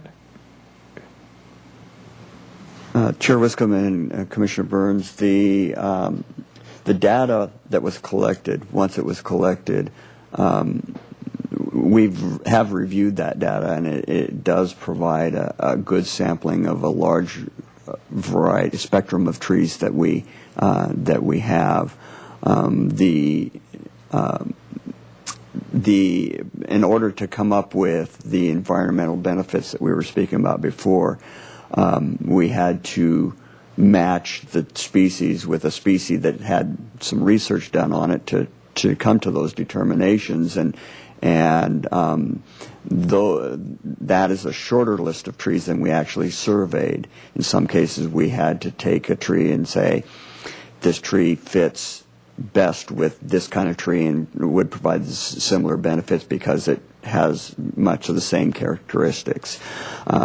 So the sampling was quite varied, but the data source that we draw from, we have to gear the trees towards the trees that have had studies done on them.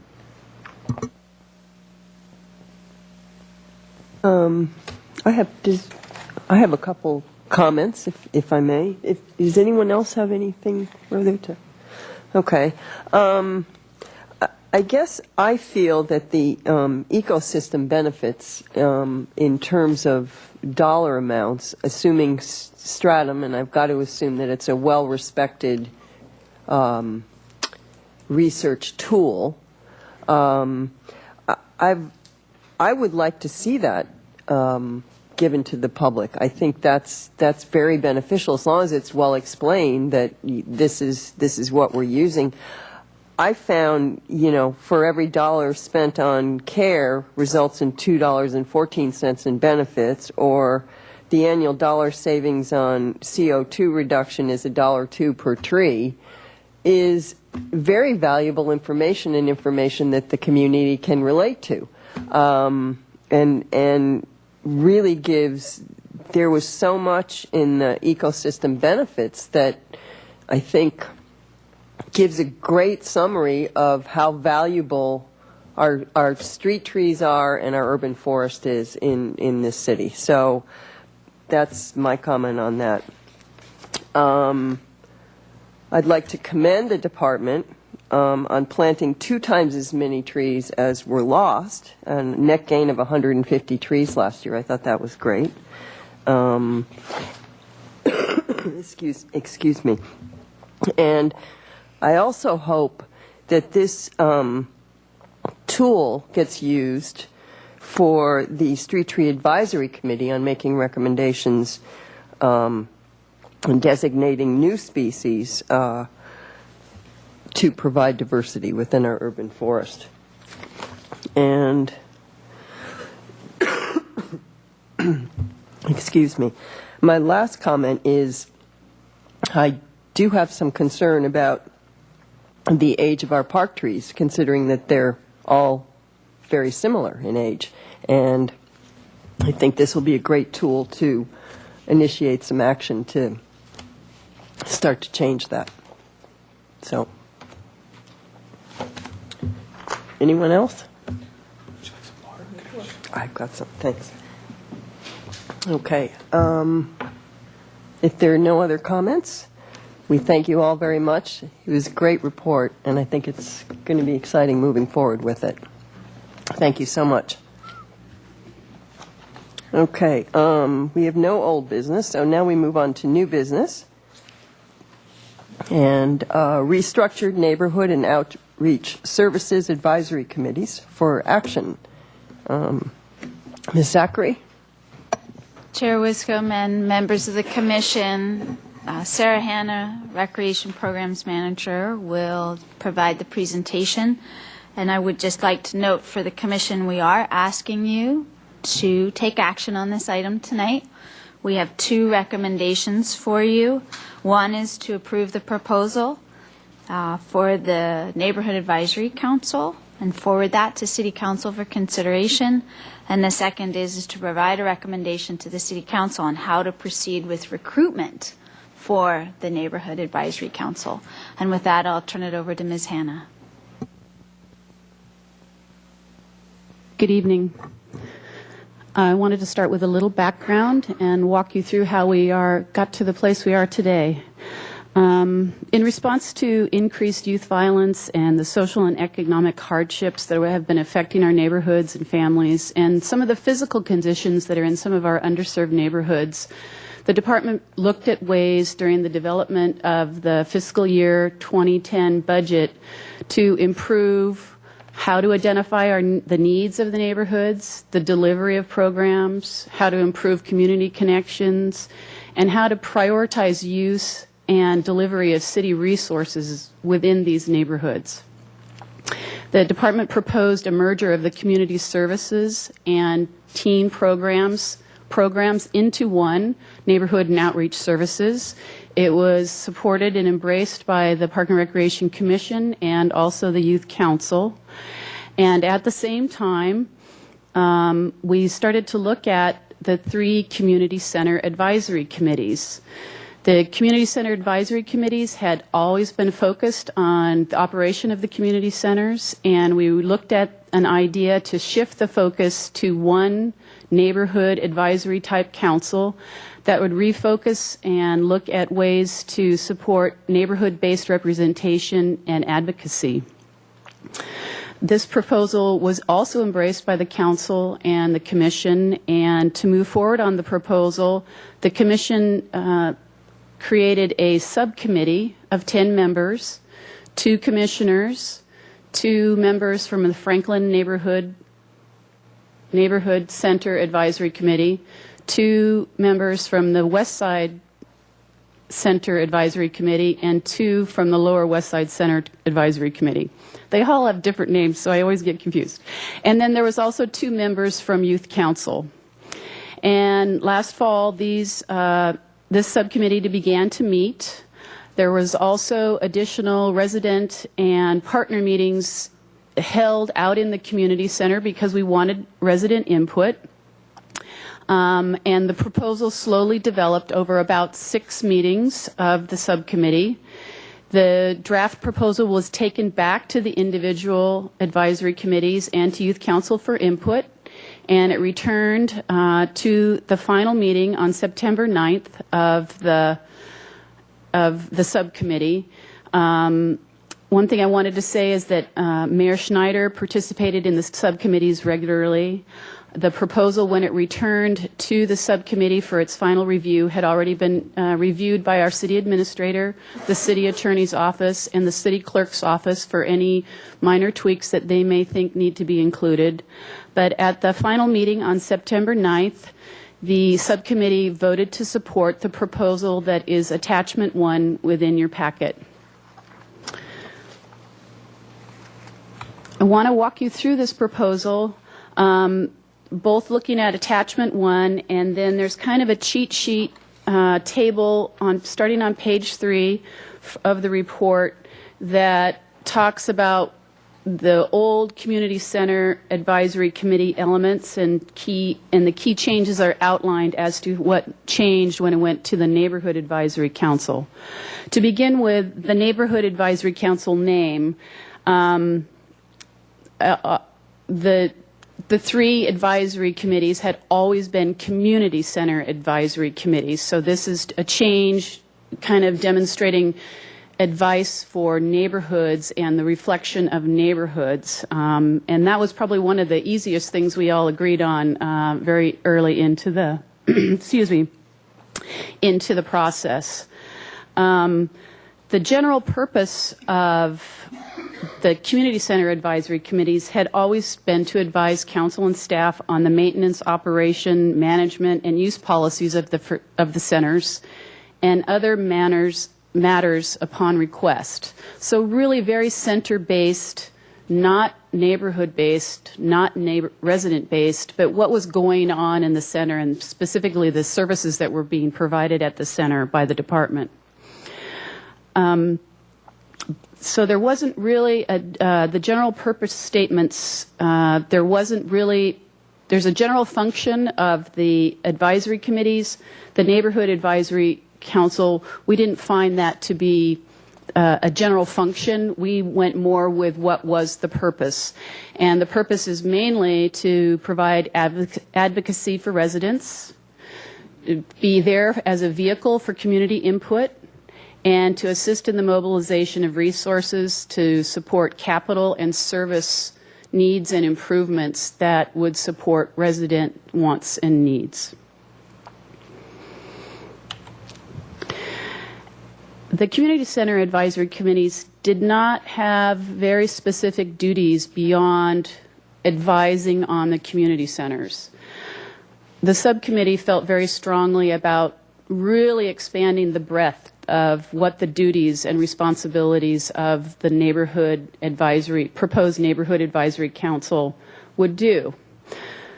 To begin with, representation of residents to ensure that their concerns are addressed. Excuse me. Being a vehicle there for them, for residents to come to them, to listen, to outreach to them. To advise City Council, the Park and Recreation Commission, the Parks and Recreation Department, and other city departments and staff as appropriate and necessary in matters pertaining to neighborhood services, needs, and other matters upon request. So really expanding the breadth of who they're contact with and who they can work with to move ideas forward.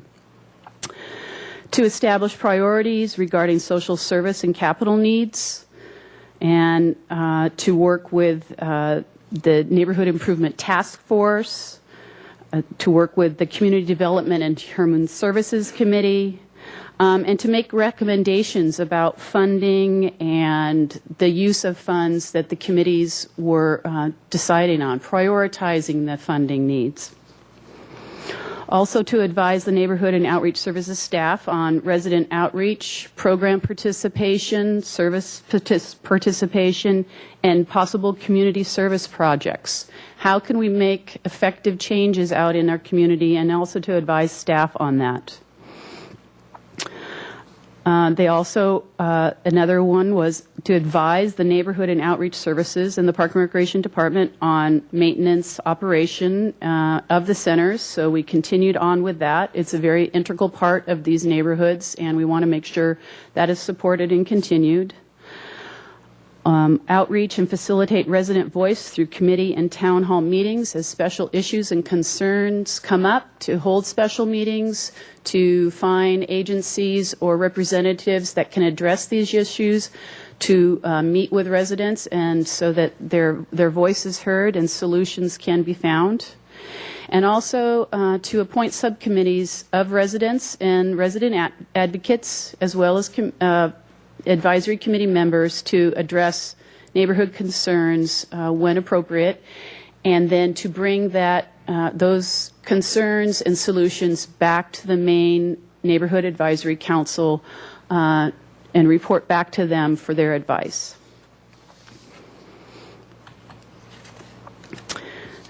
When I go over the membership, I would like you to take a look at a couple of things. It's a little bit complex. So I have provided a map for you so that you can understand where we came from and also to where we're going. And also attachment 2 has the current representation and a possible new neighborhood and outreach neighborhood advisory council representation. I do want to make one correction. Under the Franklin Center, the first vacancy, the current representation, it says 8.01, 8.02, and 8.09. That's not correct. 8.09 really is census tract number 9. So if you scratch that out and put a 9 there, then the map will make more sense to you as well. So currently there are 21 members from 3 kind of areas within the city. On the east are the Franklin Neighborhood Center Advisory Committee with 7 members, 4 from tracts, and if you want to look at your map, I've numbered them, from tracts representing 801, 802, and 9, and then also 3 members at large. Currently on this committee, there are 2 vacancies. On the west side, there's also 7 members, 4 members from 9, 10, 11.1, and 11.02, and 3 members at large. So I don't know if I explained that quite well, but the 4 members can be from one of those 4 census tracts. And you could have more than one from one area. Right now, there are 3 vacancies on the West Side Advisory Committee. On the lower West Side, also 7 members, 4 from 12.02, 12.03, or 12.04, and 3 members at large. And currently there are 3 vacancies on the Lower West Side Advisory Committee. The Advisory Committee representation was originally set up this way because they were charged with looking at funding, appropriations, and requests for community development block grants. And these census tracts followed the federal guidelines and requirements for those census tracts. But as you can see, the census tracts also include many neighborhoods that are affluent, that are quite possibly without any blight, often industrial, commercial, maybe motel, hotel related. So when we were working with the subcommittee, there was an effort to kind of shift away from the census tracts, but more to a neighborhood identity and representation of neighborhoods. And Mayor Schneider suggested that we might look at the general master plan. And as you can see here, moving towards neighborhoods as they're shown here in color, and working towards that neighborhood feel, that community feel, and representation that way. We also, since there was 21 members, we also wanted to scale it down a bit in size to a more manageable 13. So the subcommittee suggested 13 members, 8 members from the 6 neighborhoods. So the light brown is the West Side neighborhood, the light blue, Lower West Side, the green, West Downtown, the light blue on the right-hand side of the page, the East Side.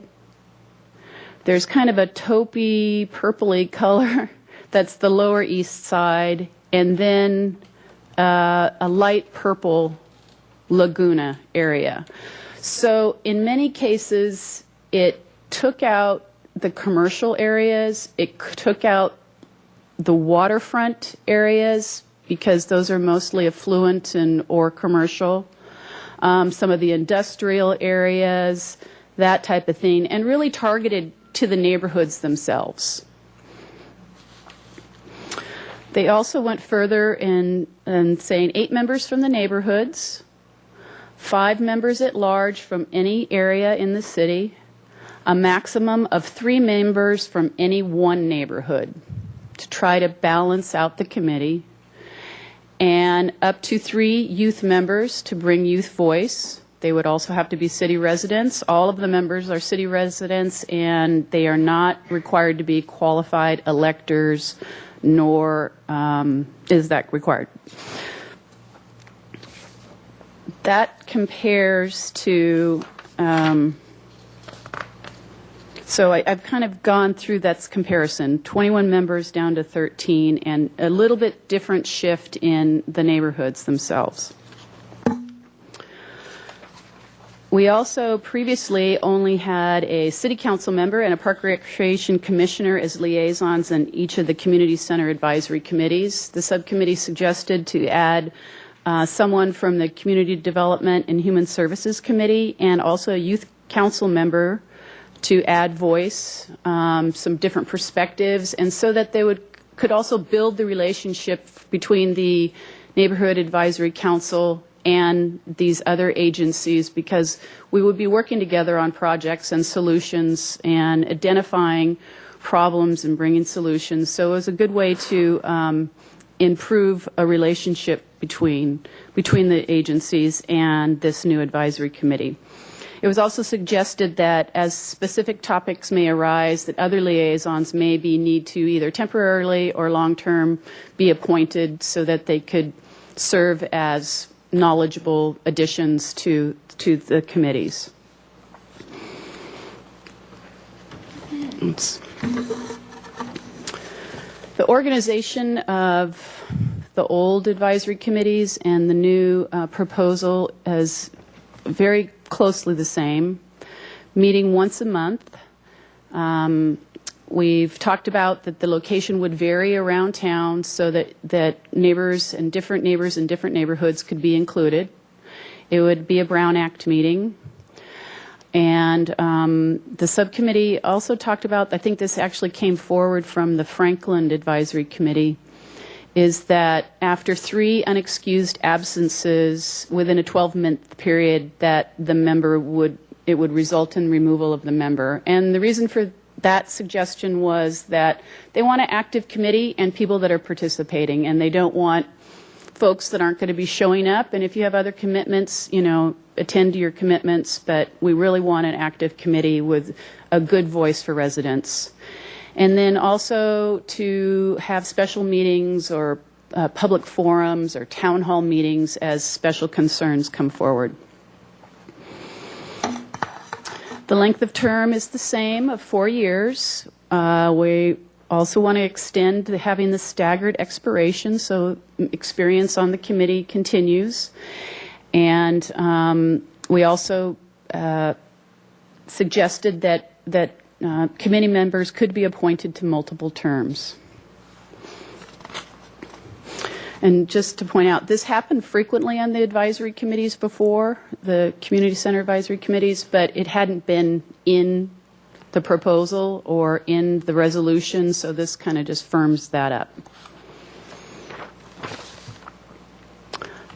We wanted to continue with the way the community center advisory committee interviews are conducted, either at a regularly scheduled meeting of the council, or the option of going to a special meeting that would be held at a community center of 3 council members. So this continues. It's the same as it was. And this is a little bit new, but just to have annual and periodic reports that go to both City Council and the Park and Recreation Commission. Right now we have an annual report, but maybe we need to be talking more frequently about, you know, what their progress is, what they're doing, what their issues are, what are some of the concerns, so that the council stays and Park and Recreation Commission stays informed. So at this time, that's the end of the proposal, and I thought before going on to the neighborhood appointments, if at your pleasure, if you wanted to discuss this portion of it now, instead of doing both at the same time, it might make it a little more clear. That's probably a great idea. Thank you very much, Ms. Hanna. That's great. We do not have any public speakers on this item, I gather. Yeah. Madam Yes. Chair, we do have 2 members of the subcommittee here if they have anything to add at this time. Okay. Would you like, Vera, or do you want have any? I would like to add one thing, though, to Ms. Hanna's report. One of the big topics we had was the active use of subcommittees.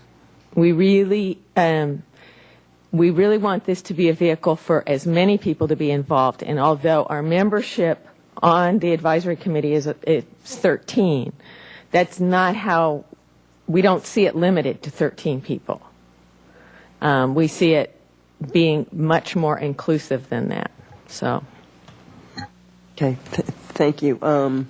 Yes, Mr. Livermore Hall. I just want to congratulate everyone who worked on and thank the members of the committee. I think we had a good discussion. I'm in full support of the proposal. Obviously, I voted for it at the subcommittee level as well. I think that this is I hope that this is a beginning of a real rethink and a restructuring of how decision making happens in the city. I mean, I was a big proponent in the discussions in the subcommittee and was always in the minority, and often a minority of one, who thought that actually the representation on the committee should be broader, should include more of the city, because I think that there's a misconception that there are some neighborhoods where the only issue is whether or not we're going to build a BevMo, and then there's the neighborhoods where there are real serious problems and so forth. And the fact is that there are serious issues of public safety, of not just, I mean, we talk about youth issues as if it's only about youth violence, but where there's a lack of activities for young people, where there's issues with drugs and alcohol, where there's issues around access to parks and access to recreation all throughout the city.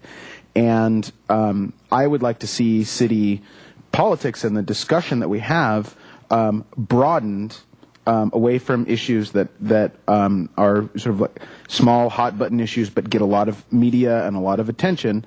And I think that having neighborhood councils and neighborhood discussions facilitated through the city is a good way to broaden that discussion. So I'm hoping that this is the start to eventually having a much broader system of neighborhood councils that really both provide citizens with an opportunity to be heard, to have power, to have access to decision making, but also the other side of it adds a little more responsibility to the discussion, so that we don't constantly have our city discussion and city council discussion hijacked by issues that really at the end of the day aren't really so crucial to the future of our community. So I'm hoping this serves as a model. I'm excited. I think the people that have stepped up and want to be leaders on the new advisory council, I think, are going to do a great job of inaugurating this process.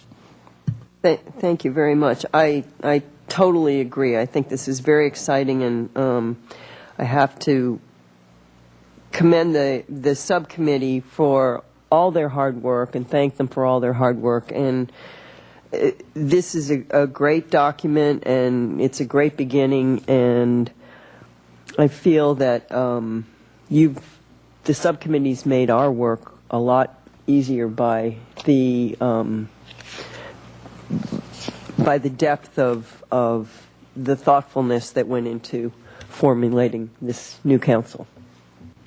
And I would also add, although Ms. Hannah used the word embraced, I wouldn't have used the word embraced. I'd say there was a lot of give and take. Some of it was pushing and shoving. I mean, and that was good, because this is a big change, and it's hard for all of us to make changes.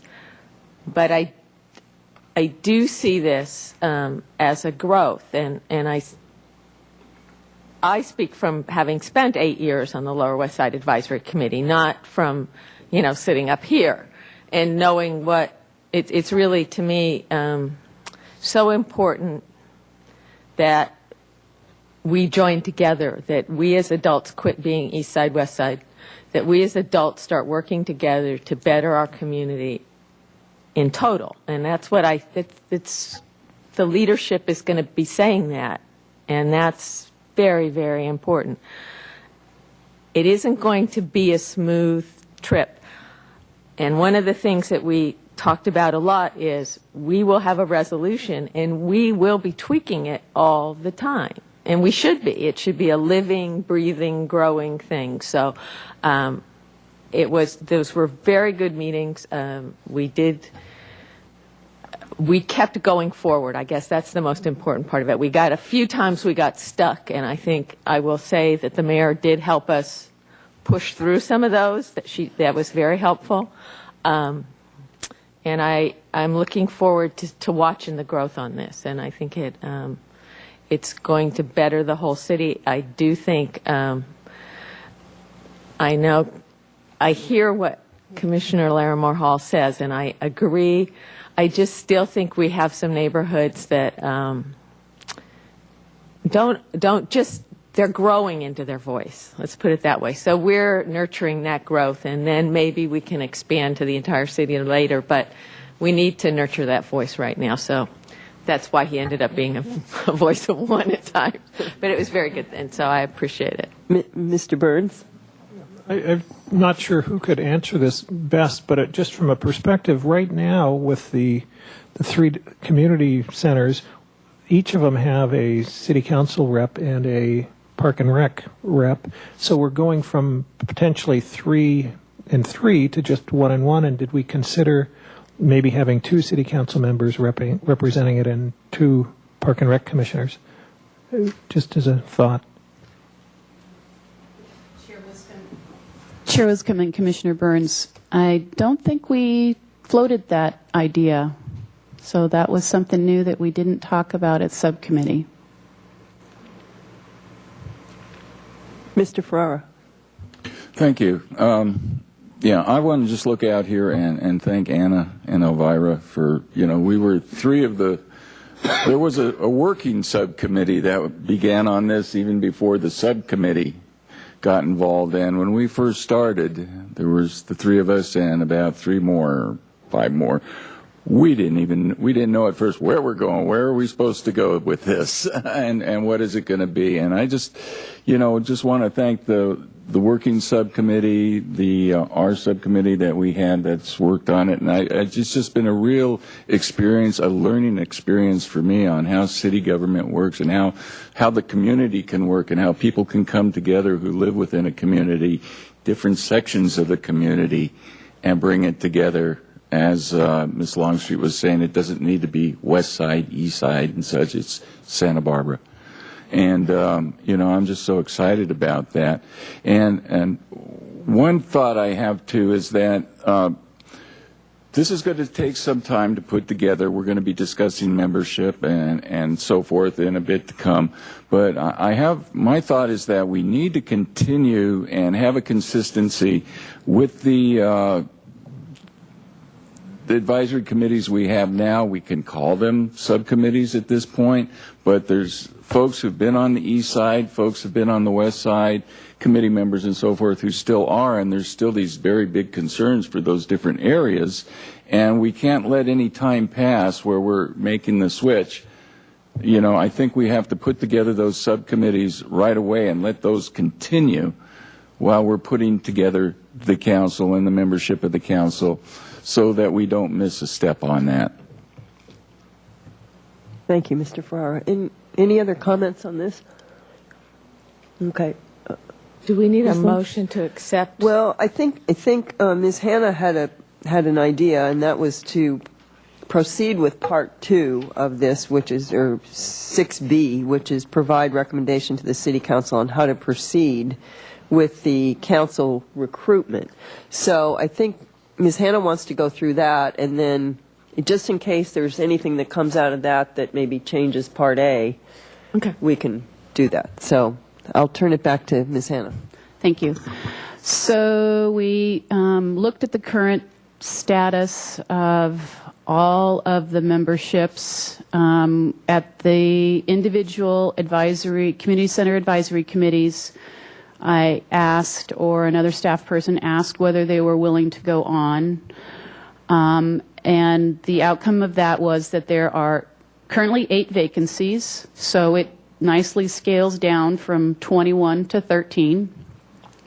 But out of the 13 remainder members that are currently on, 2 have expressed a desire not to continue because of conflicts of work and other things. And 2 members expire on December 31st of this year, and the city clerk has informed me that it is required that they are interviewed for reappointment. We cannot automatically reappoint them. So I did find those 2 things out since the final subcommittee meeting. And the current representation is 1 lower east side, 2 east side, no one from the lower west side, 1 west side, 1 west downtown, no one from the Laguna area, 4 at large, 2 expired, and 2 have declined to continue. And I did look at when their terms expire, and they are staggered fairly well, but because of 2 people are declining to continue, there was 3 people that expired on 2010. One of them has declined to continue, and then 1 person from 2011. So it takes it out of whack just a little bit, but I'll explain that. When we were at the subcommittee, we began discussing, how to proceed with the member recruitment, and there were a lot of, a lot of ideas, and we kind of went all over the place for a while. But these are some of the main considerations that came out of the subcommittee, that the experience of the current members is going to be very important in moving this new Neighborhood Advisory Council forward. For it to be productive and efficient quickly, the experience that those folks hold that have been serving for 1 or 2 terms is going to be important. And we also talked about, that we should, it is important to honor their commitment to community service that has taken place up till now. Equally, we also talked about, 13 members, maybe it's time to have a fresh start. They all come on board at the same time. It would be equal for everyone. We wouldn't honor some and not others, that it would all be an equal process. There is a desire to add youth voice and to make sure that there is opportunity for that. We talked about that attendance, and because we now have an attendance factor, that there would be some natural attrition of members that were not participating and strong. We also talked about that this is a new era for neighborhood services, and that this is an excellent opportunity to outreach, provide publicity on what the purpose of Neighborhood Advisory Council is, to reach more residents and to become better known in the small neighborhoods as to what the purpose is. We talked about what is fair. Should people just be automatically reappointed, but some are not? And then the advisory member recruitment timeline. We have missed the standard twice-a-year member recruitment that's going on right now, and it's just about to launch. We wanted to allow some time for the outreach and publicity and for contact to other residents out there. So it's been proposed that we give it its own stature and do the member recruitment outside of the current advisory committee group that is numerous advisory committees and positions, and that we try to do our own recruitment, our own publicity, and that was fine with the city clerk's office and the city administrator. So we've kind of been proposing that maybe we do our recruitment in November, December, and do the interviews and appointments in January and have the committees start at that time. So given those considerations, and you may have others that you have your feelings, but we have two options that we can do.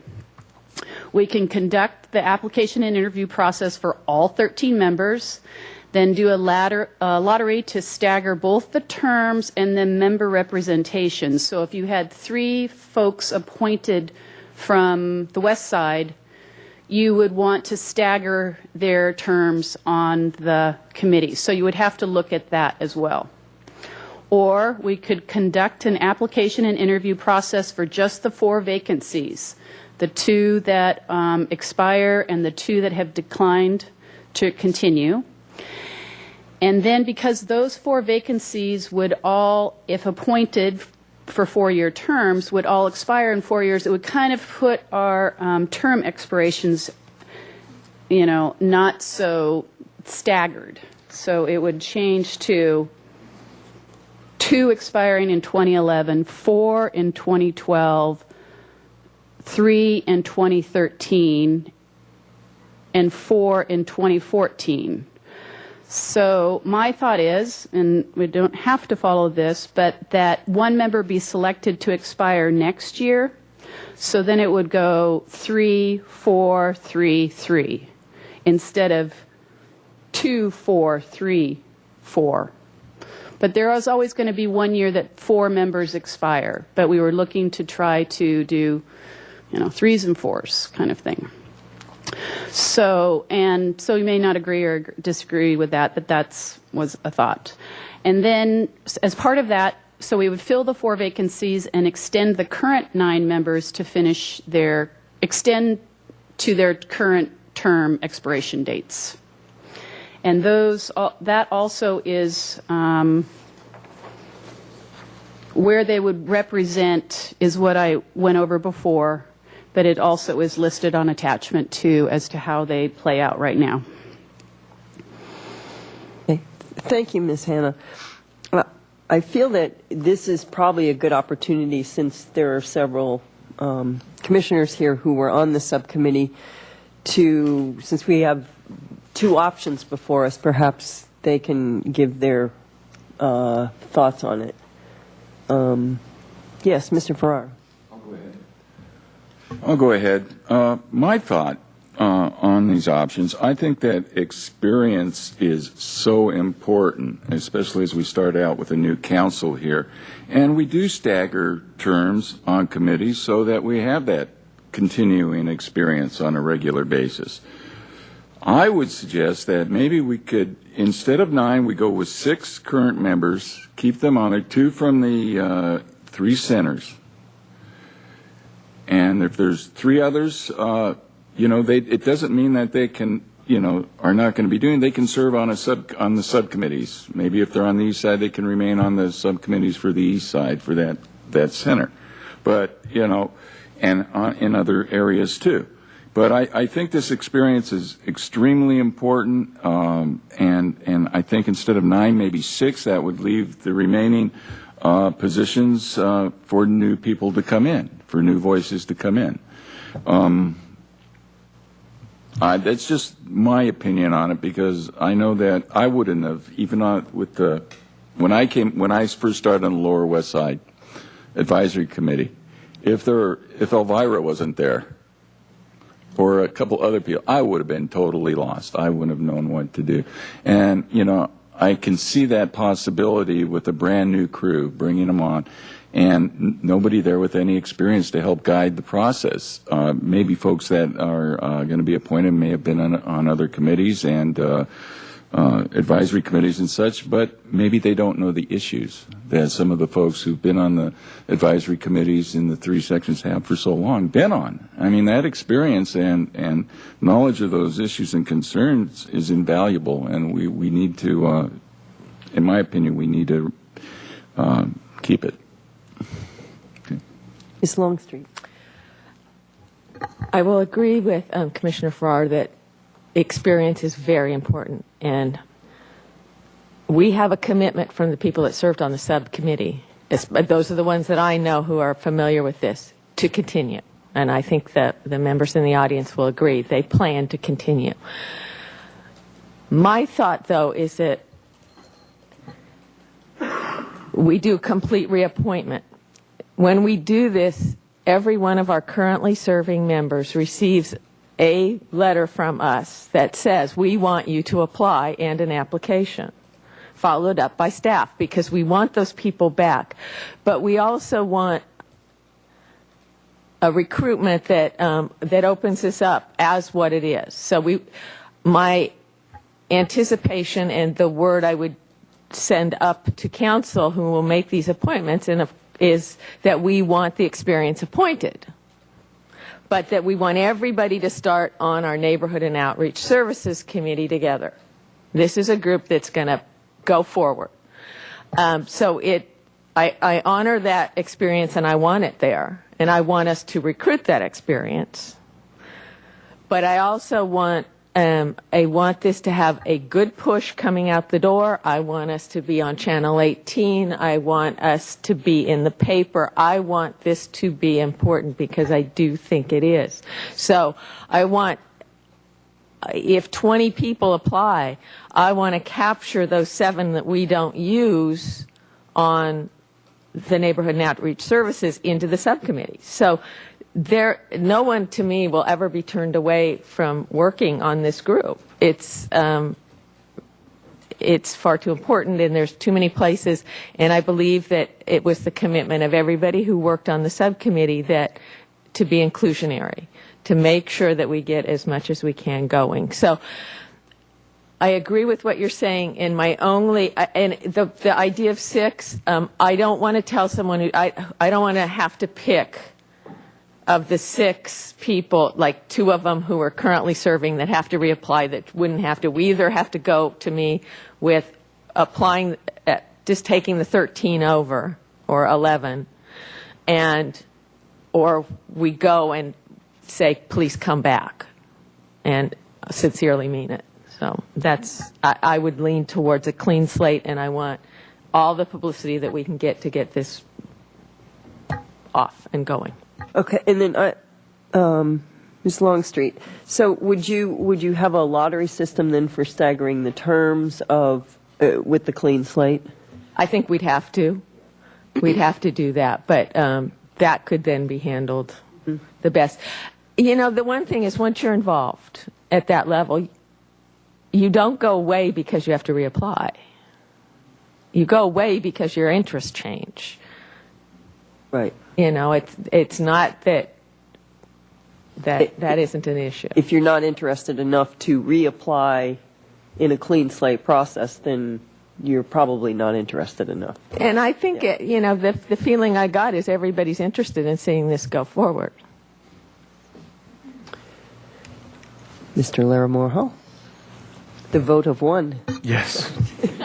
No, but on this one, I was with and with I think with the majority on the committee. I certainly agree with what Ms. Longstreet had to say. I agree with all of those points, I think, and I want to underline the issue that it's by opening it up, the process for appointments, it's an opportunity, an excuse, indeed an obligation for the city to make the launching of this new initiative public, and which I think is a benefit in and of itself. Let's not use the term clean slate, because I think that that's what makes the confusion, because it sounds like what we're saying is we want 13 new people, and nobody wants that. There's a difference, and I would say that in addition to all of the benefits of opening the process back up, or opening it up, is also, and this may seem like nitpicky, but I do have a just sort of basic process or principle issue here, that this is a new body with a new charge. Its purpose is different than the community center advisory committees. That's the whole point of it. It has a broader, more expansive mandate for what it's supposed to be doing. And so for us to say that people who applied for and got on this thing that no longer exists automatically go on to this new thing, and in this case, there's a whole lot of overlap in terms of what the actual work of the community centers advisory committees was and this new one, but there's a formal difference. And I worry about the precedent that we might be saying if in the future the city could say, okay, there's this new body that has a different charge than the old one, but we're going to grandfather in all the members of the old body that had a different charge. Again, in this case that might seem nitpicky, but I'd always like to see things be as clean as possible in terms of process. I would be completely amazed if most, if not all, of the people who want to continue aren't appointed by the council. So I don't think that's the debate. Thank you. Anyone else? Yes, Mr. Burns.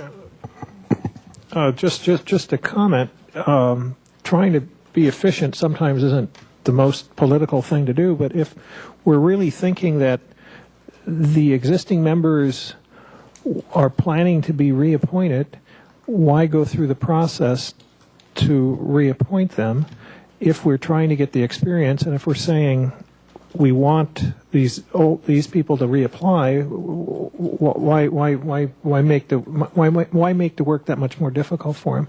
I'm comfortable with either way we go. I see the points on both perspectives. I just see that it would make we would hit the ground already running with if we kept the existing board in place. That's my thoughts. Okay, thank you. I think the point was that we want the experience, but because this is I think Ms. Longstreet made the point. This is a new group. It's a new beginning for a much broader group than what existed in the previous committees, and it probably deserves a process that involves everyone on the same page at the very beginning. And I think that's what it accomplishes by, for lack of a better word, a clean slate, even though that I know you're not happy with that term. You need a new word. A fresh start. A fresh start. That's it. That's great. I like that one. Okay. Thank you. Okay. So we have two things before us. First of all, recommendation that the Commission approve the proposal to create the Neighborhood Advisory Council and forward it to the City Council for consideration. And then Part B of that is how we do the Neighborhood Advisory Council member recruitment. We can take them together or separately, however anyone wants to do it. Yes, Mr. Burns. I want to just float this out there. Does it make sense to anyone else that we say for liaisons we have up to 2 from the Park and Rec Commission and up to 2 from City Council? I agree with that, Mr. Burns. I think that's a great idea, because at least we'll have one council liaison there. If one is sick or doesn't show up, somebody will be there. I would certainly support that. Maybe we should have the liaison if they miss 3 meetings unexcused from any commission or council, that they are then removed and a new one appointed. It would get us all to shape up, wouldn't it? Yeah. Any discussion on that? Would you like to make a motion to Yeah. amend that, or? I would, Let me think about the procedure here. Do we want to approve the proposal, make a motion to approve the proposal and send it to the council with that amendment? I think that's what we want to do, right? Yes, I would make a motion to approve the proposal to create Neighborhood Advisory Council and forward it to City Council for consideration with the amendment that liaisons from Council and the Parks and Recreation Commission be up to 2. Great. Okay, and do I hear a second for that motion? I second that motion. Okay, Ms. Jacobson seconded the motion. Any further discussion? Okay, all in favor? Aye. Aye. Aye. Okay, passed unanimously. Okay, now we're on to Part B, which is the procedure for member recruitment on the council. So is there more discussion on that? We've discussed it. If anyone else, if there's no more discussion, does anyone have a motion on that? I would move that we recommend to council the option 1, conduct an application and interview process for 13 members with a lottery to stagger the terms and member representation. Okay, may I? Actually, I'll second that and Okay. ask if we Yes. could put a recommendation in there that council give consideration to the experienced members. That I consider that friendly. Okay. okay, and also you, Ms. Longstreet, you had mentioned recruitment letters to the present Yes. members, and Yes, would you like that in the? Yes, and that staff do active recruitment of the current members of the Okay. committees. So the motion before us is the first option, which is conduct application and interview process for 13 members, lottery to stagger terms and member representation, and included in it are staff to perform active recruitment of active members of the committees, and that council give consideration to present committee members. Is that correct? Is that what's before us? Okay. We have a motion and a second, and any further discussion? Okay. All in favor? Aye. Aye. aye. Any? Opposed. You're opposed? Okay. So 5 ayes and Mr. Ferrara is opposed. Okay. So that passes. I think we are complete for the day. Move to adjourn. I'll second. Okay. All in favor?